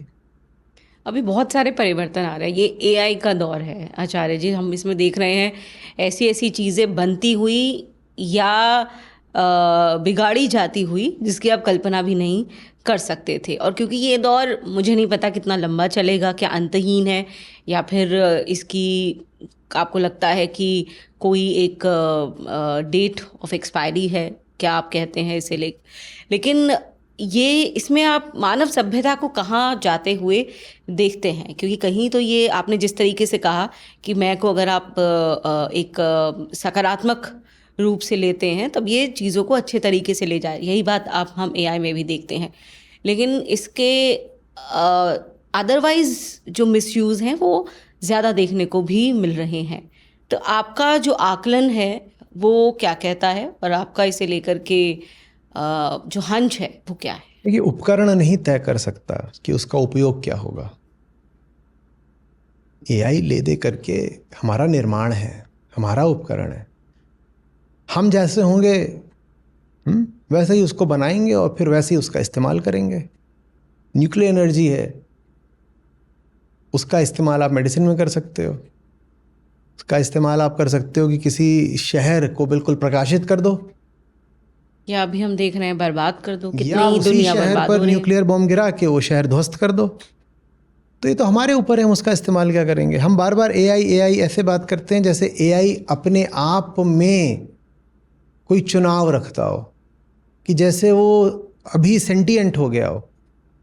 और मान लीजिए वो कल को सेंटिएंट हो भी जाए, सेंटिएंट माने चैतन्य, हम कहते हैं ना कॉन्शियस हो गया, सुपर कॉन्शियस हो गया, वो हो भी जाए, तो एक चैतन्य इकाई से आप कैसे संवाद करोगे, क्या रिश्ता रखोगे, तो आपके ऊपर निर्भर करता है ना। एआई एक उपकरण की तरह हो सकता है, इस माइक की तरह, और एआई कॉन्शियस हो गया मान लीजिए कल को, जिसको जो भी हमारी परिभाषा है कॉन्शियस की, मान लीजिए उस परिभाषा पर वो खरा उतरने लगा, तो आप कह दोगे अब एआई जो है वो कॉन्शियस हो गया है। तो वो इस माइक जैसा हो सकता है, मटेरियल, इनएनिमेट, या वो कॉन्शियस हो सकता है जैसे आप यहाँ बैठे हैं। लेकिन मैं इससे रिश्ता रखूं कि इनसे रिश्ता रखूं, तो मुझ पे निर्भर करता है ना कि रिश्ते का स्वरूप, आकार, प्रकार, गुणवत्ता कैसे होंगे। पर मैं अपने को नहीं देखना चाहता। मैं बार बार कह रहा हूँ एआई एआई, अरे एआई का जो ऐसा इस्तेमाल तुम करोगे वैसा परिणाम आएगा। और कैसा इस्तेमाल करोगे तुम, जैसे तुम हो, जैसे तुम हो उसी के हिसाब से तुम उसका निर्माण भी करोगे। जैसे कहा ना कि न्यूक्लियर एनर्जी है, उसको आप किसी मिसाइल की टिप पर लगा देते हो, वेपनाइज भी हो सकती है वो, और वो ह्यूमनाइज भी हो सकती है। मानवता के लिए उपयोगी कामों में उसका इस्तेमाल कर लीजिए। तो बात एआई की नहीं है, बात हमारी है। अगर हम बेहतर हो पाए तो बेहतर होने में एआई हमारी मदद भी कर देगा, और बेहतर होने के बाद हमें जो काम करने हैं उसमें वो हमारे लिए उपयोगी भी हो जाएगा। और हम अगर भीतर अंधेरे में ही हैं, हम हिंसा से ही भरे हुए हैं भीतर से, तो एआई का भी इस्तेमाल हम उसी हिंसा के लिए कर लेंगे। जब बाहर हमें इतनी बड़ी ताकतें अब मिल रही हैं तो उनका इस्तेमाल करने के लिए और ज़रूरी हो गया है कि हम भीतर से साफ सुथरे लोग हों। आज और ज़्यादा ज़रूरी है कि मास based education of the self एक एक बच्चे तक और युवा तक पहुँचे, और उसके बिना तो फिर बड़ी गड़बड़ हो जाएगी। कोविड के बाद हमने एक नज़रिए में परिवर्तन देखा था आचार्य जी, काफ़ी हद तक दुनिया के कि लोगों को अचानक ये लगने लगा था अरे सब कुछ क्षणभंगुर है, देखो आज ये था कल वो नहीं है, और हम अंतर्मुखी हो गए थे। हम हर कोई ऐसा लग रहा था कि आत्मज्ञान की पराकाष्ठा तक बस पहुंचने ही वाला है। लेकिन अभी हमने अचानक से फिर से एक बहुत बड़ा ह्यूज मटेरियलिस्टिक शिफ्ट देखा। आप दुनिया में देखिए, जहाँ जहाँ जियो पॉलिटिकल टेंशन्स हैं वो लगातार अनवरत ऐसा लग रहा है चल रही हैं और चलती ही रहेंगी। हर कोई ज़रूरत से ज़्यादा चाहता है, ज़रूरत से ज़्यादा संचय चाहता है, एनक्रोच कर लेना चाहता है। ये जो प्रवृत्ति है मनुष्य की कि एक तरफ आप लगातार देख रहे हैं प्रकृति की तरफ से बड़े संदेश कि वाकई में आप कुछ भी नहीं हैं, आप खुद को ये मानने के सिवा कि आप हैं, इसके अलावा आप कुछ है नहीं। और एक तरफ आपका अंतहीन लालच, एक तरफ आपकी अंतहीन संचय कर लेने की प्रवृत्ति, ये कहाँ लेकर के जाएगी मनुष्य को? देखिए, कोविड के समय जो हुआ था वो एक बाहरी झटका था, और बहुत बड़ा था, बहुत बड़ा बाहरी झटका था। उससे हमें ऐसा लग सकता है कि जैसे कुछ लोग बदल गए या हम सब बदल गए। बाहरी झटकों से कुछ नहीं बदलता। मनुष्य अनुभव से नहीं सीख सकता, कितना भी अनुभव हो जाए, कितने भी तरह का अनुभव हो जाए। लोग 80 साल के हो जाते हैं, उन्होंने क्या सीखा होता है ज़िंदगी से? कुछ भी नहीं। मनुष्य अज्ञान में जन्म लेता है, अज्ञान में मर जाता है। तो ये उम्र, अनुभव, बाहरी घटनाएं, ऐसा हो गया वैसा हो गया, हम यहाँ घूम आए, हमने ऐसा हादसा देख लिया, हमने फलानी जगह का अनुभव ले लिया, हमने बहुत देश देखे हैं, हमने बड़े आपातकाल देखे हैं, इनसे बहुत कुछ होता नहीं है। जो होता है वो तो भीतरी जागृति से होता है, और भीतरी जागृति के लिए कोई विशेष झटका चाहिए नहीं। उसके लिए तो जो हमारी रोज़ की नियमित ज़िंदगी चल रही है ना, यही काफ़ी है। प्रतिपल जो हो रहा है, अगर हम उस पर ही गौर कर दें तो भीतर से बदलने लगेंगे। और जिसको वो नीयत नहीं है बदलने की, उसको आप बाहर से कितना ही बड़ा झटका दे दीजिए, वो नहीं बदलने वाला। आप बात समझ। बात असली ये है कि नीयत जागृत की जाए। बात असली ये है कि इंसान को ये दिखाया जाए कि तुम जो कर रहे हो वो तुम्हारे लिए ठीक नहीं है। नहीं तो क्या होगा? आप कहोगे कि अभी कोविड आया, देखो सड़कों पे मोर घूम रहे हैं, हिरण घूम रहे हैं, और हवा साफ़ हो गई है, और ये सब है। और जैसे ही कोविड बीतेगा, रिवेंज टूरिज़्म हुआ था, आपको याद होगा कि इतने महीनों तक हम, या 1-1.5 साल तक हम कुछ टूरिज़्म नहीं कर पाए। तो उसके बाद अचानक से जितने भी पर्यटन स्थल थे पहाड़ों पर, लोग उन पे आगे चढ़ गए और शोर मचा दिया, और जाम लग गए, और लड़ाइयाँ करी, ये सब कर डाला, क्योंकि बदले तो थे नहीं ना भीतर से। बाहरी कोई भी आपदा या आघात आवश्यक नहीं है कि आपको भीतर से बदल देगा। और भीतर से बदलने के लिए जीवन की साधारण घटनाएं काफ़ी होती हैं। गौतम बुद्ध जा रहे थे, उन्होंने क्या देख लिया था? कुछ भी नहीं। सिद्धार्थ राजकुमार तब थे, वो क्या देख लिया था? हर अपनी रोज़ वही देख रहा होता है। एक बूढ़े को देख लिया, बीमार को देख लिया, किसी की वहाँ पर अर्थी है वो जा रही है, वो देख लिया। तो वो भी तो सब बाहरी था आचार्य। बाहरी था, पर रोज़मर्रा का था। हम तो रोज़ ही देख रहे हैं ना, हम थोड़ी बदल जाते हैं। हम थोड़ी बदल जाते हैं। किसके घर में कोई बीमार नहीं है? कौन है जो खुद बीमार नहीं पड़ता? किसने लाश नहीं देखी? किसने कोई बूढ़ा आदमी नहीं देखा? ये सब हम भी तो रोज़ देख रहे हैं ना, पर हमारी नीयत ही नहीं है सीखने की, तो हम नहीं बदलते। उन्होंने देखा, उनकी नीयत थी, वो बदल गए।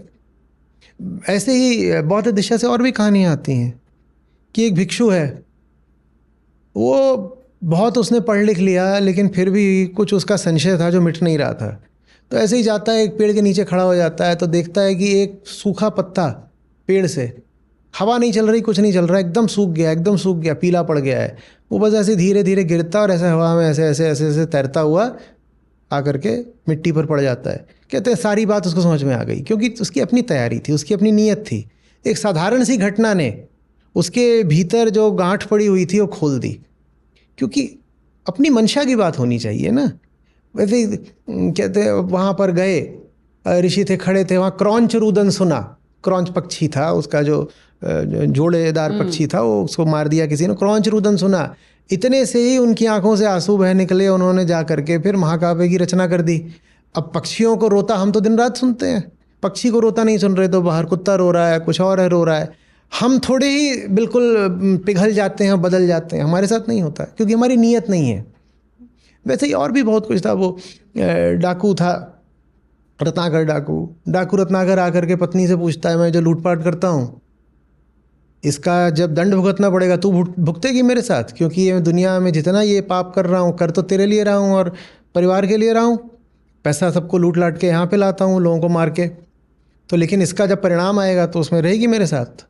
और वो डाकू भयानक डरा के पूछा, जो भी वो पत्नी के मुंह से सच निकल गया, बोली भैया परिणाम तो तुम ही भुगतोगे, हम उसमें साथ नहीं हैं।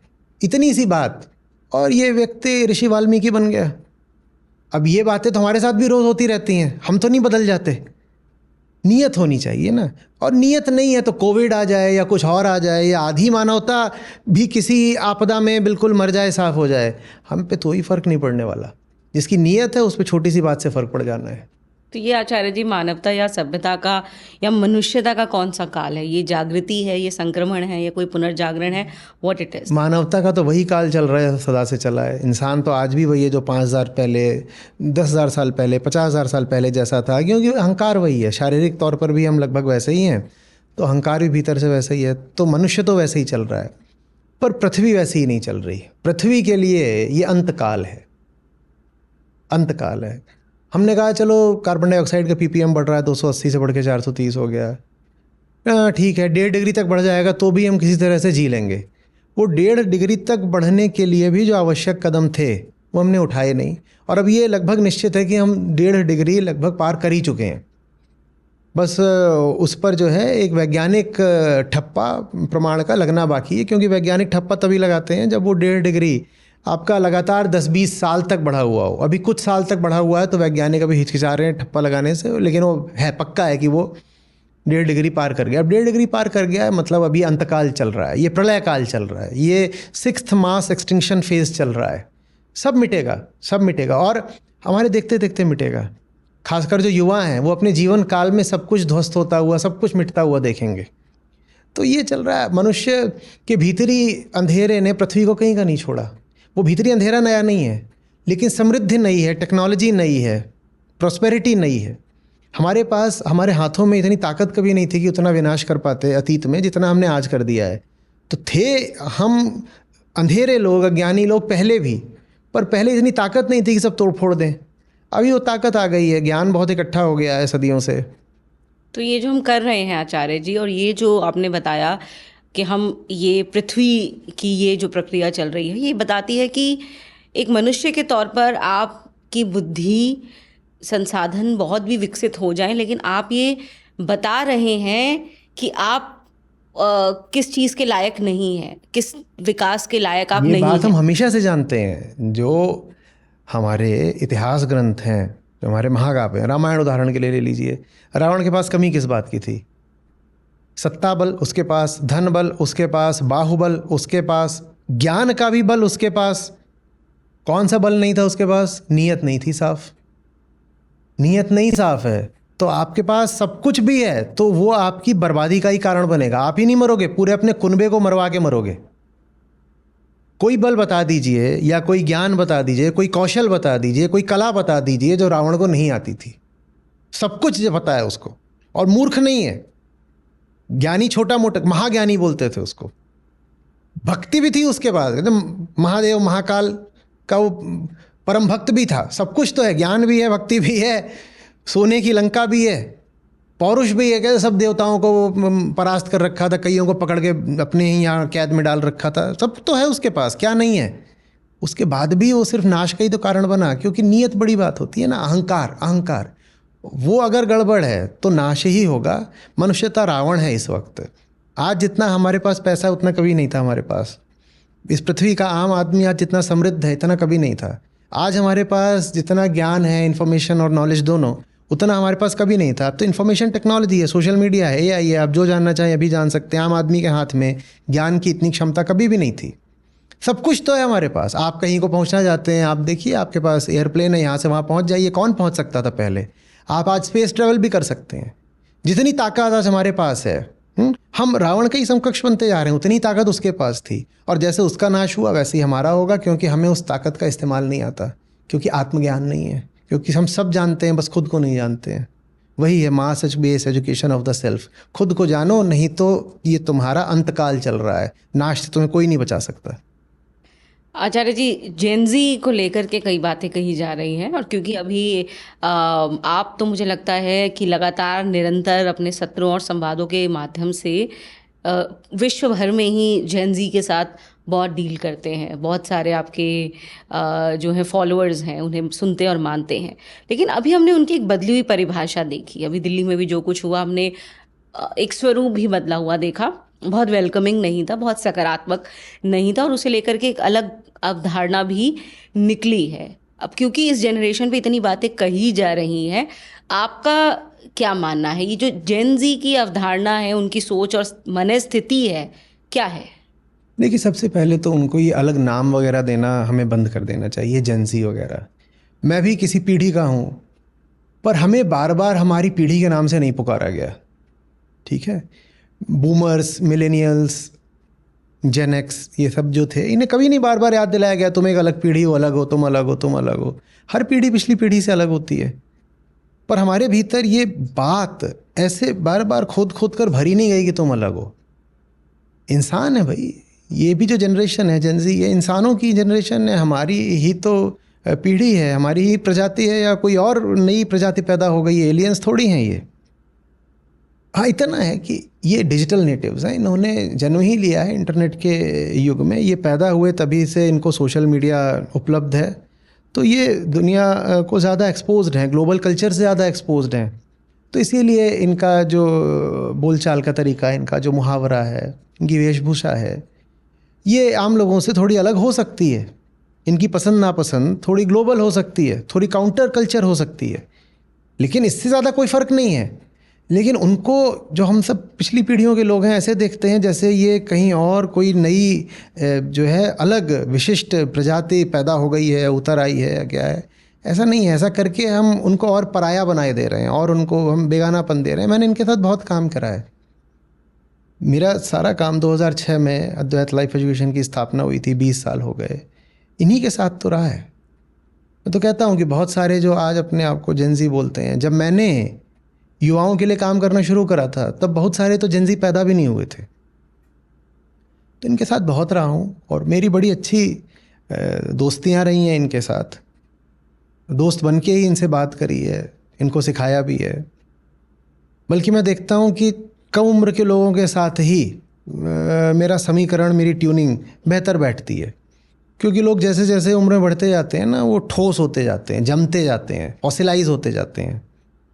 जो जवान आदमी होता है, उसकी सुनने की, संघर्ष करने की, जानने की, समझने की क्षमता होती है, उसमें एक लचीलापन होता है। तो मेरी तो इनके साथ खूब पटी है, जेनजी के साथ, और मुझे कभी ऐसा नहीं लगा कि ये किसी और पीढ़ी के लोग हैं या कुछ हैं। हाँ, अब आप उनकी भाषा ही ना समझ में आती हो तो भाई वो जो उनके 2-4 मुहावरे इडियम्स हैं, वो उनसे पूछ लीजिए कि क्या बोलना चाह रहे हो लोगों को। भाषा को लेके थोड़ा वो ज़्यादा स्वतंत्र होने की कोशिश करते हैं, आपको लगता है? देखिए, ये काम उन्होंने नहीं शुरू करा था, ये काम पिछली पीढ़ियों ने शुरू करा था। ये आज से 10-12 साल पहले से यूट्यूब पर गाली गलौज का दौर शुरू हुआ था, तो तब तो ये जेनजी वाले बच्चे थे, उनको वो गालियाँ सिखाई किसने? वो उनके माँ बाप ने सिखाई हैं, वो खुद नहीं शुरू कर रहे हैं। फिल्में आई थी, गैंग्स ऑफ वासीपुर वगैरह, उसमें जब वो सब गालियों से भरे डायलॉग थे, तो वो तो हमारी पीढ़ियों ने या हम लोगों ने उसको पैटर्नाइज करा था। हमने कहा था वाह वाह मज़ा आ गया। तो जेनजी को गालियाँ सिखाई किसने? हम ही ने तो सिखाई हैं। गालियाँ कोई जेनजी का आविष्कार नहीं है, वो कोई नई गाली लेकर के नहीं आ गए, वो उनको विरासत में मिली हैं। हाँ, वो इतना ही कर रहे हैं कि जो उनको मिला है उसको वो प्रकट कर देते हैं कि देखो ये मुझे मिला है, मैं सड़क पर ही प्रकट कर दूंगा। जेनजी ने कौन सी नई गाली ईजाद कर दी है, बता दीजिए। एक गाली ऐसी बता दीजिए जो जेनजी ने खुद आविष्कृत करी है और पेटेंट करा लिया है। वो हम ही ने तो दी है ना उनको। बस हम थोड़े पाखंडी थे तो हम ज़रा मुंह दबा करके गाली देते थे, कैमरे से छुपा करके गाली देते थे। वो कैमरे के सामने गाली दे रहे हैं, अब हमें बुरा लग रहा है कैमरे के सामने क्यों गाली दे रहा है। पर ये तो बताओ, कैमरे के पीछे गाली देने वाला कौन है? आप अपने घरों में, आप अपने बाज़ारों में, आप अपने कार्यस्थल पर लगातार गाली गाली कर ही रहे हो। फिल्मों में गाली आ जाती है, आप ताली बजा देते हो, बड़ा अच्छा लगता है। कोई गाली दे के बात करे, आप ताली बजा देते हो। आप स्टैंड अप में जाते हो, वहाँ पर गाली न दे तो उसका शो फ्लॉप हो जाएगा। ये सब किसने करवाया? AIB रोस्ट आया था, उसके सब कदरदान लोग कौन थे? बात समझ रहे हैं? और अभी मैं ये नहीं कह रहा हूँ कि गाली अच्छी चीज़ है कि बुरी चीज़ है, मैं सिर्फ ये कह रहा हूँ कि जेनजी ने नहीं आविष्कार कराया गालियों का। चाहे गाली अच्छी बात हो, चाहे बुरी बात हो, जैसी भी बात हो, पर वो जेनजी का अपना कोई उत्पाद नहीं है, वो भी उनको मिला, इनहेरिट करा है उन्होंने। तो हमें ये सोचना पड़ेगा कि उन तक जो पहुँच रहा है वो कहाँ तक पहुँच रहा है। 15 साल का वो जो लड़का है या लड़की है, अगर वो गाली दे रहा है तो उसको सिखाया किसने है? आप ये कह देंगे उसको उसके पीयर्स ने सिखाया, स्कूल में नहीं, ऐसा नहीं। उन दोनों को ही फिर किसने सिखा दिया? सीक्रेटनेस जैसी कोई चीज़ होती नहीं ना। ये बात इस जनरेशन की नहीं है, पिछली पीढ़ियों की है। हमने इस पीढ़ी में एक कंटेम्प्ट भर दिया है हर चीज़ के प्रति जिसको जो सीक्रेट कहा जा सकता है।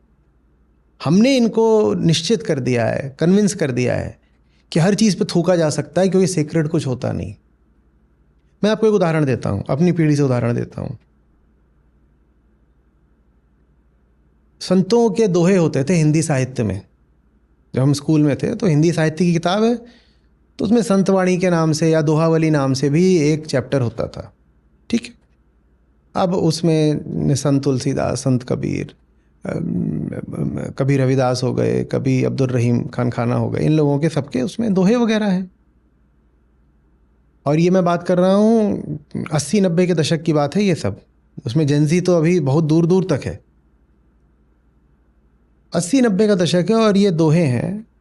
और ये बड़ी आम बात थी कि वहाँ पे क्लास में उन दोहों को लेकर के उनके अश्लील संस्करण बना दिए जाएं। शायद आपने भी अपनी पढ़ाई में ये सब होते हुए देखा होगा कि कोई दोहा ले लो और उस दोहे को विकृत करके, डिस्टॉर्ट करके उसको एक अश्लील चुटकुला बना दो। तो ये सब तो चल ही रहा था। वही लोग जिन्होंने ये सब करा 80 और 90 के दशक में, वही फिर जेनजी के माँ बाप बने, वही तो बने।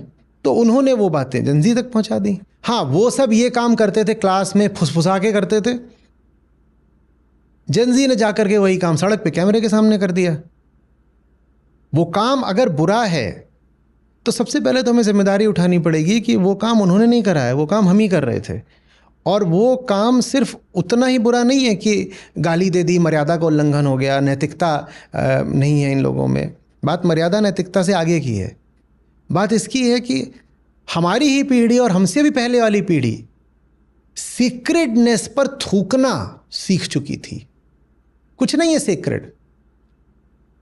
संतवाणी भी सीक्रेट नहीं है, चलो उसको एक अश्लील चुटकुला बनाओ। जब कुछ सीक्रेट नहीं रह जाता ना जीवन में, तो इंसान ऐसे ही हो जाता जैसे नाली में लौटता कोई जानवर।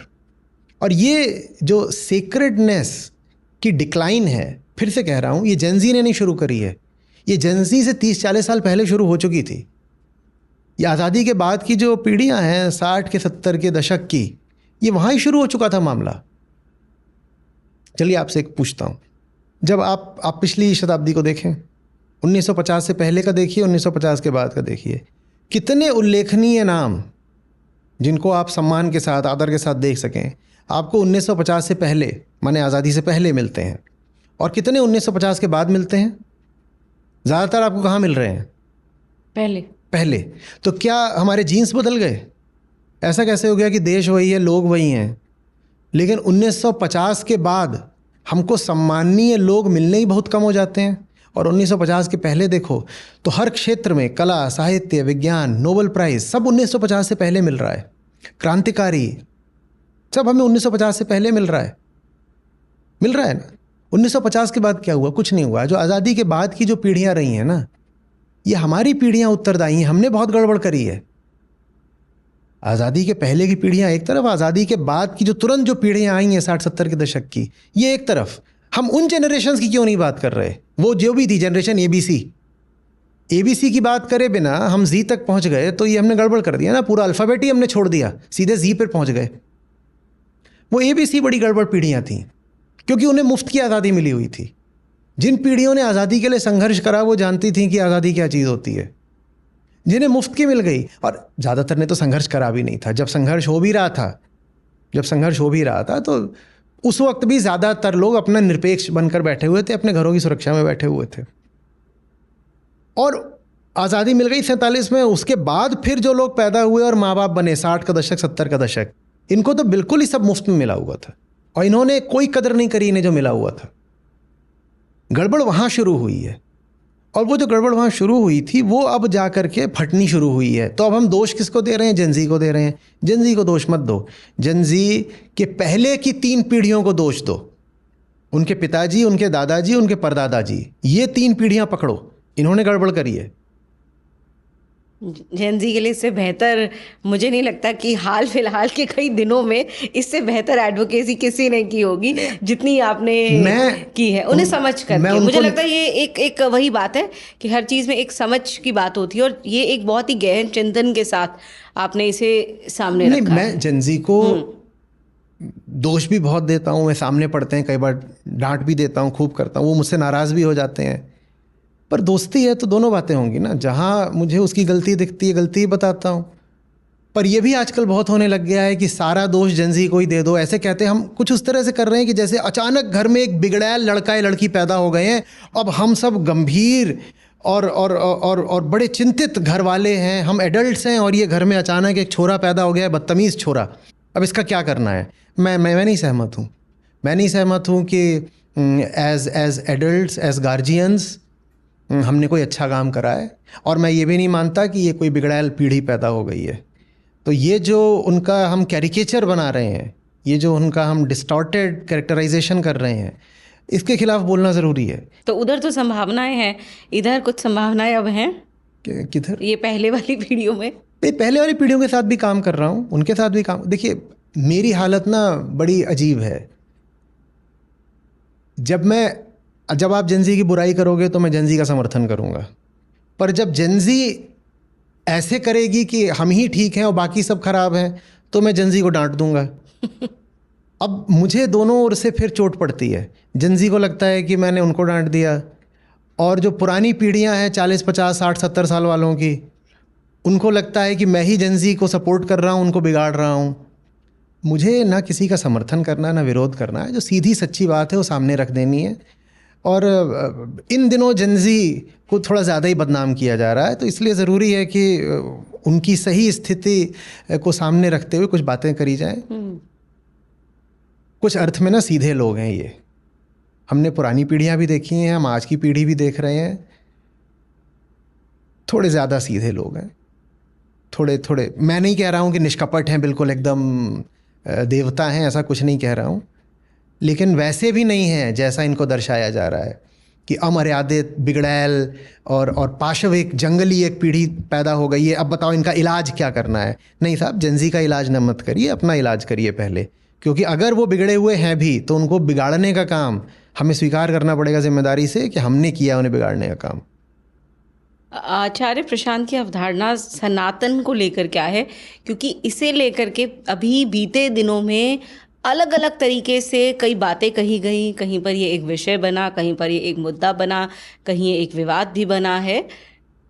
आपकी इसे लेकर के अवधारणा क्या है? सनातन को लेकर के मुझे कोई धारणा रखने की ज़रूरत नहीं है, क्योंकि सनातन शब्द जहाँ से आया उन्होंने बिल्कुल स्पष्ट कर दिया कि सनातन क्या है, क्या नहीं है। सनातन की तो बात ही मात्र नकार के माध्यम से हो सकती है। मात्र नेति नेति ही सनातन की ओर ले जा सकता है। कुछ भी जिसको आप सोच सकते हो सनातन नहीं हो सकता। कुछ भी जो आप धारणा में स्थापित कर सकते हो सनातन नहीं हो सकता। तो सनातन को लेकर धारणा रखना ही सनातन का निषेध हो जाएगा। जो सनातन है वो विचार में नहीं समा सकता। विचार में तो जो भी आएगा वो तो कालबद्ध ही होगा। सनातन कैसे हो सकता है? सनातन माने कालातीत। सनातन माने वो जो समय से बाहर का है, शाश्वत नहीं, समयातीत, उसको सनातन बोलते हैं। तो मात्र सत्य ही सनातन होता है और कुछ सनातन होता नहीं। तो मैं उसमें धारणा क्या रखूँगा? हाँ, बस इतना है कि कोई सनातन को लेकर के बेसिर पैर की उल्टी पुल्टी बातें करेगा तो मैं उसका खंडन ज़रूर कर दूंगा। कोई आकर के बोलेगा कि हमारी संस्कृति सनातन है, तो मैं कहूँगा साहब सनातन संस्कृति जैसा कुछ नहीं होता। संस्कृतियाँ तो रोज़ बदलती हैं, संस्कृति सनातन कैसे हो गई? सनातन वो है जो समय की धारा में शाश्वत भी नहीं है, वो समय की धारा से बाहर का है, जिसका विचार भी नहीं हो सकता, वो सनातन है। जिसको कान नहीं सुन सकते, जिसका उल्लेख नहीं हो सकता, जिस तक दृष्टि नहीं जा सकती, वो सनातन है। तो सनातन सनातन करके हम सनातन शब्द का ही दुरुपयोग करते हैं, अपमान करते हैं। जो असनातन है पहले हमें उसको समझना पड़ेगा। हमारा जो कुछ है वो सब असनातन है। हम जब तक ये नहीं देखेंगे कि हमने जो कुछ भी क्षण भंगुर है उसको पकड़ रखा है और उसको पकड़ के हम खुद भी दुख पाते हैं, औरों के लिए भी दुख रचते हैं, तब तक बात नहीं बनेगी। हम खुद भी असनातन हैं और जो असनातन है उसी को पकड़ के हम सनातन का नाम देते रहते हैं, और ये सब करके हम स्वयं को वास्तव में सनातन से और दूर कर देते हैं। ज़्यादातर लोग जिनसे आप ये सनातन शब्द उच्चारित होते देखें, उनका सनातन से क्या लेना देना। सनातन की परिभाषा ही उनको ना पता हो, और परिभाषा उनको पता चले तो बुरा मान जाए, क्योंकि सनातन माने नेति नेति करना उन सब बातों की जो मानसिक हैं या भौतिक हैं। जो कुछ भी सिद्धांतबद्ध है, जो कुछ भी कालबद्ध है, उसको आप जान लें कि सनातन नहीं है। ये जानना ही सनातन है। बहुत सुंदर। आचार्य जी, स्वतंत्रता दिवस, देश की आज़ादी का दिन, कितना जिम्मेदारी से हम ये कह सकते हैं कि हमने इस व्यवस्था को सारगर्भित तरीके से आगे ले जाने का काम किया है, अपनी देश की स्वतंत्रता को। देखिए, स्वतंत्रता तो प्रकृति ने सबको दे ही रखी थी। कोई भी जीव अस्वतंत्र तो इस पृथ्वी पर पैदा होता नहीं। अब जंगल जाएं तो वहाँ सब स्वतंत्र ही हैं। वास्तव में स्वतंत्रता शब्द उनके लिए कोई मायने नहीं रखती, क्योंकि गुलामी शब्द उनके लिए कोई मायने नहीं रखता। तो इसी तरह से मनुष्य भी है, मनुष्य भी स्वतंत्र ही है। तो फिर हमें स्वतंत्रता दिवस मनाना क्यों पड़ रहा है? कारण ये है कि हमने गुलामी झेली है। तो ज़्यादा ज़रूरी ये है कि हम उन कारणों की विवेचना करें जिन्होंने हमें राजनैतिक तौर पर, आर्थिक तौर पर गुलाम बनाया था। स्वतंत्रता तो डिफ़ॉल्ट है, बच्चा स्वतंत्र ही पैदा होता है। आप बाद में उसको गुलाम बना दें, अलग बात है। इस पृथ्वी पर सब कुछ स्वतंत्र है, नदी स्वतंत्र है, पेड़ स्वतंत्र है। कौन जा करके उस पर अपना आधिपत्य स्थापित कर रहा है? सब स्वतंत्र ही स्वतंत्र है। तो फिर प्रश्न ये होना चाहिए कि गुलाम कैसे हो गए बाबा? क्योंकि स्वतंत्रता तो स्वयं सिद्ध है, जन्म सिद्ध है, अधिकार भी नहीं है। आप हो इसलिए स्वतंत्र हो। प्रकृति नहीं आपको स्वतंत्र पैदा करा है, आप हो इसलिए स्वतंत्र हो। तो प्रश्न ये करो कि गुलामी कैसे आई थी? स्वतंत्रता को पाना नहीं होता, गुलामी को हटाना पर्याप्त होता है। स्वतंत्रता तो मिली हुई है, डिफ़ॉल्ट स्टेट है। आप ये प्रश्न करो कि आपने गुलामी कैसे स्वीकार कर ली, गुलामी का आवरण कैसे ओढ़ लिया स्वतंत्रता के ऊपर, वो कैसे कर लिया था? और जब आप उसकी विवेचना करते हो तो फिर स्वतंत्रता दिवस ज़्यादा सार्थक हो जाता है। अन्यथा गुलामी के कारणों को आज भी बचाए रखना और बाहर बाहर उत्सव मनाना, इसमें कोई दम नहीं। आप अगर राजनीतिक रूप से गुलाम हुए, भारत ने इतनी दुर्दशा, इतना दुख झेला, कोई एक दो लोग या एक दो देश नहीं आकर के हम पे चढ़ बैठे थे। लगातार अफगानी, ईरानी, तुर्क, अरब, अंग्रेज, फ्रेंच, पुर्तगाली, डच, बाप रे बाप, पूरी दुनिया आती जा रही है और आप पर चढ़ बैठ रही है। ये कैसे हो पाया? ये संभव कैसे हुआ? और अभी हम जो सेंट्रल एशिया से आ रहे थे, अभी चंगेज़ खान वगैरह, उनकी तो हम बात ही नहीं कर रहे हैं। ये हुआ कैसे कि इतने आते गए एक के बाद एक और ये चढ़ बैठते गए? कैसे हो गया? ये हुआ कैसे? उसकी विवेचना करनी ज़्यादा ज़रूरी है। और अपने आप से ईमानदारी से ये पूछना ज़्यादा ज़रूरी है कि जिन कारणों ने हमें अतीत में इतने सालों तक गुलाम रखा, दुखी रखा, हमें कष्ट झेलने पड़े, हमें दरिद्रता झेलनी पड़ी, हमारी अवनति हुई, कहीं वो कारण आज भी मौजूद तो नहीं है? कहीं ऐसा तो नहीं हम खुद ही उन कारणों को आज और बढ़ा रहे हों जिन कारणों से हम अतीत में गुलाम बने थे? वो ज़्यादा ज़रूरी है। तो स्वतंत्रता दिवस आत्म अवलोकन दिवस होना चाहिए। बहुत सही कहा आपने। स्वतंत्रता दिवस दर्पण में देखने का दिवस होना चाहिए। नहीं तो वही हो जाएगा कि भाई हमने एक अभियान छेड़ा, कुछ लोगों ने बड़ी कुर्बानियां दी और कुछ बाहरी संयोग ऐसे बने द्वितीय विश्व युद्ध के बाद के कि राजनीतिक आज़ादी हमें मिली और हम समझेंगे ही नहीं कि उस आज़ादी की कीमत क्या है। हम गुलामी के कारणों को पालते पोसते रहेंगे और मुफ्त में मिली हुई आज़ादी का उत्सव मनाते रहेंगे। ये तो पाखंड हो गया और ये आत्मघाती पाखंड हो गया ना। तो इसको हमें आत्म अवलोकन दिवस की तरह मनाना चाहिए, इसको हमें सत्यनिष्ठा दिवस की तरह मनाना चाहिए, इसको हमें आत्मदर्शन दिवस की तरह मनाना चाहिए। और लंबा काल था, लगभग 800,000 सालों का, जब भारत विदेशी ताकतों के अधीन रहा, कभी इधर से कभी उधर से, कभी थोड़ा कभी ज़्यादा। तो हमें बहुत ईमानदारी से पूछना पड़ेगा, एक गंभीर घटना थी, भारी दुर्घटना थी, हुआ कैसे ये? और राजनीतिक आज़ादी मिले अभी 100 साल भी नहीं हुए हैं। कहीं ऐसा तो नहीं कि वो 1000 साल के लंबे चौड़े कारण थे वो अभी मौजूद हों? जो 1000 साल तक कारण चले वो 100 साल के अंदर गायब तो नहीं हो गए होंगे ना। जो हमारे परंपरागत सब कारण थे 1000 साल तक, जिन्होंने हमें इतने लंबे 1000 साल तक गुलाम रखा, वो सब कारण क्या 70-80 साल में मिट गए? वो कारण आज भी मौजूद हैं। तो आज का दिन बहुत ज़रूरी है कि हम बैठें 15 अगस्त को, और जो भी हमारे राष्ट्रीय दिवस होते हैं सब 26 जनवरी वगैरह, उन पर बैठें और सोचें कि उन 1000 सालों में हमने ऐसी कौन सी भूल करी जो 8-10 अलग अलग तरफ के लोग आते जा रहे हैं। हर कोई आता जा रहा है, एशिया से, यूरोप से, हमारे पश्चिम की तरफ से, हमारे उत्तर की तरफ से लोग आते जा रहे हैं, और जिसका मन कर रहा है वही यहाँ पर आकर के राज करता जा रहा है। और इतनी बड़ी अर्थव्यवस्था था भारत। ज़रूर कोई भीतरी दुर्बलता थी। वो भीतरी दुर्बलता क्या थी वो हमें समझनी पड़ेगी। वो भीतरी दुर्बलता आध्यात्मिक थी। भारत ने गीता बहुत आसानी से, सस्ते तरीके से विरासत में पाली। भारत ने गीता को वो सम्मान दिया नहीं जिसकी वो अधिकारी है।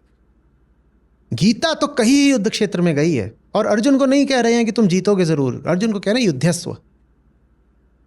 भारत ने गीता को गुना होता तो ये तो हो सकता था कि एक भी भारतीय बचा नहीं, लेकिन ये नहीं हो सकता था कि भारत पराधीन हो गया। ये नहीं हो सकता था। कलिंग युद्ध हुआ था, छोटा सा क्षेत्र था कलिंग। अशोक का क्यों कहते हैं कि हृदय परिवर्तन हो गया? क्योंकि कलिंग की सेना छोटी थी। कलिंग का युद्ध कलिंग की गलियों में लड़ा गया। वहां का आम आदमी उतर आया, बोला हम पराधीनता नहीं स्वीकार करते। भारी रक्तपात हुआ। अशोक ने इतनी कल्पना ही नहीं करी थी। उन्होंने कहा आसानी से हरा लेंगे। आसानी से कैसे हार जाओगे? जब बच्चा स्वतंत्र है हृदय से, तो पराधीनता स्वीकार कौन करेगा? कहेगा मार डालो, मर जाएंगे, गुलाम तो नहीं जिएंगे। इतना बड़ा, दुनिया की सबसे बड़ी आबादी वाला देश भारत 1000 सालों तक गुलाम कैसे रह गया? निश्चित रूप से हमने गीता गुनी नहीं। निश्चित रूप से हम कर्मकांडों में उलझे रह गए। निश्चित रूप से वास्तविक धार्मिकता हमने कभी जानी नहीं। निश्चित रूप से हम धर्म के नाम पर पाखंड ही करते रहे। निश्चित रूप से धर्म के नाम पर हमने बस सर झुकाना ही सीखा, रीढ़ सीधी रखना नहीं सीखा। निश्चित रूप से धर्म के नाम पर हमने समर्पण सीखा, संघर्ष नहीं सीखा। और वो बातें आज भी मौजूद हैं। यही आत्मावलोकन स्वतंत्रता दिवस पर ज़रूरी है। और वो जब तक नहीं होगा तब तक मैं उत्सव को बहुत सतही चीज़ ही मानूंगा। वास्तविक उत्सव है कि हम बैठें और हम कहें कि हम स्वतंत्र जीना चाहते हैं, क्योंकि हम स्वतंत्र पैदा ही होते हैं। माँ प्रकृति हमें स्वतंत्र ही पैदा करती है। वो आत्मावलोकन मुझे होता दिख नहीं रहा है, पर जिन तक मैं संदेश पहुंचा सकता हूँ, जिनको प्रेरणा दे सकता हूँ, उनको दूंगा ही। जो हमारा छात्र समुदाय है, हमारी कम्युनिटी है, उन तक तो मैं बात पहुंचाऊंगा ही पहुंचाऊंगा कि आप बैठिए, आज सब बैठिए और चिंतन करिए, मनन करिए कि क्या हुआ था जो हम हारते गए, क्या हुआ था। और जो तब हुआ था, कहीं ऐसा तो नहीं कि आज भी उसी के होने की तैयारी चल रही हो। तो वो चिंतन बहुत ज़रूरी है। बहुत बहुत ही गहन और बहुत गूढ़ बात मुझे लगता है आचार्य जी आपने ये कही है, और ये दूर तलक जानी चाहिए। और इस बहुत खूबसूरत बात के लिए आपका बहुत बहुत धन्यवाद। ऐसे आपके साथ तो बात का सिलसिला ऐसा लगता है कि अनवरत भी चलता रहे, कितने ही अध्याय और सत्र चलते रहे इस बातचीत के, मुझे लगता है वो कम ही है। तो लेकिन फ़िलहाल आज समय को देखते हुए आपका बहुत बहुत धन्यवाद आचार्य जी इस बातचीत के लिए। नमस्कार। धन्यवाद।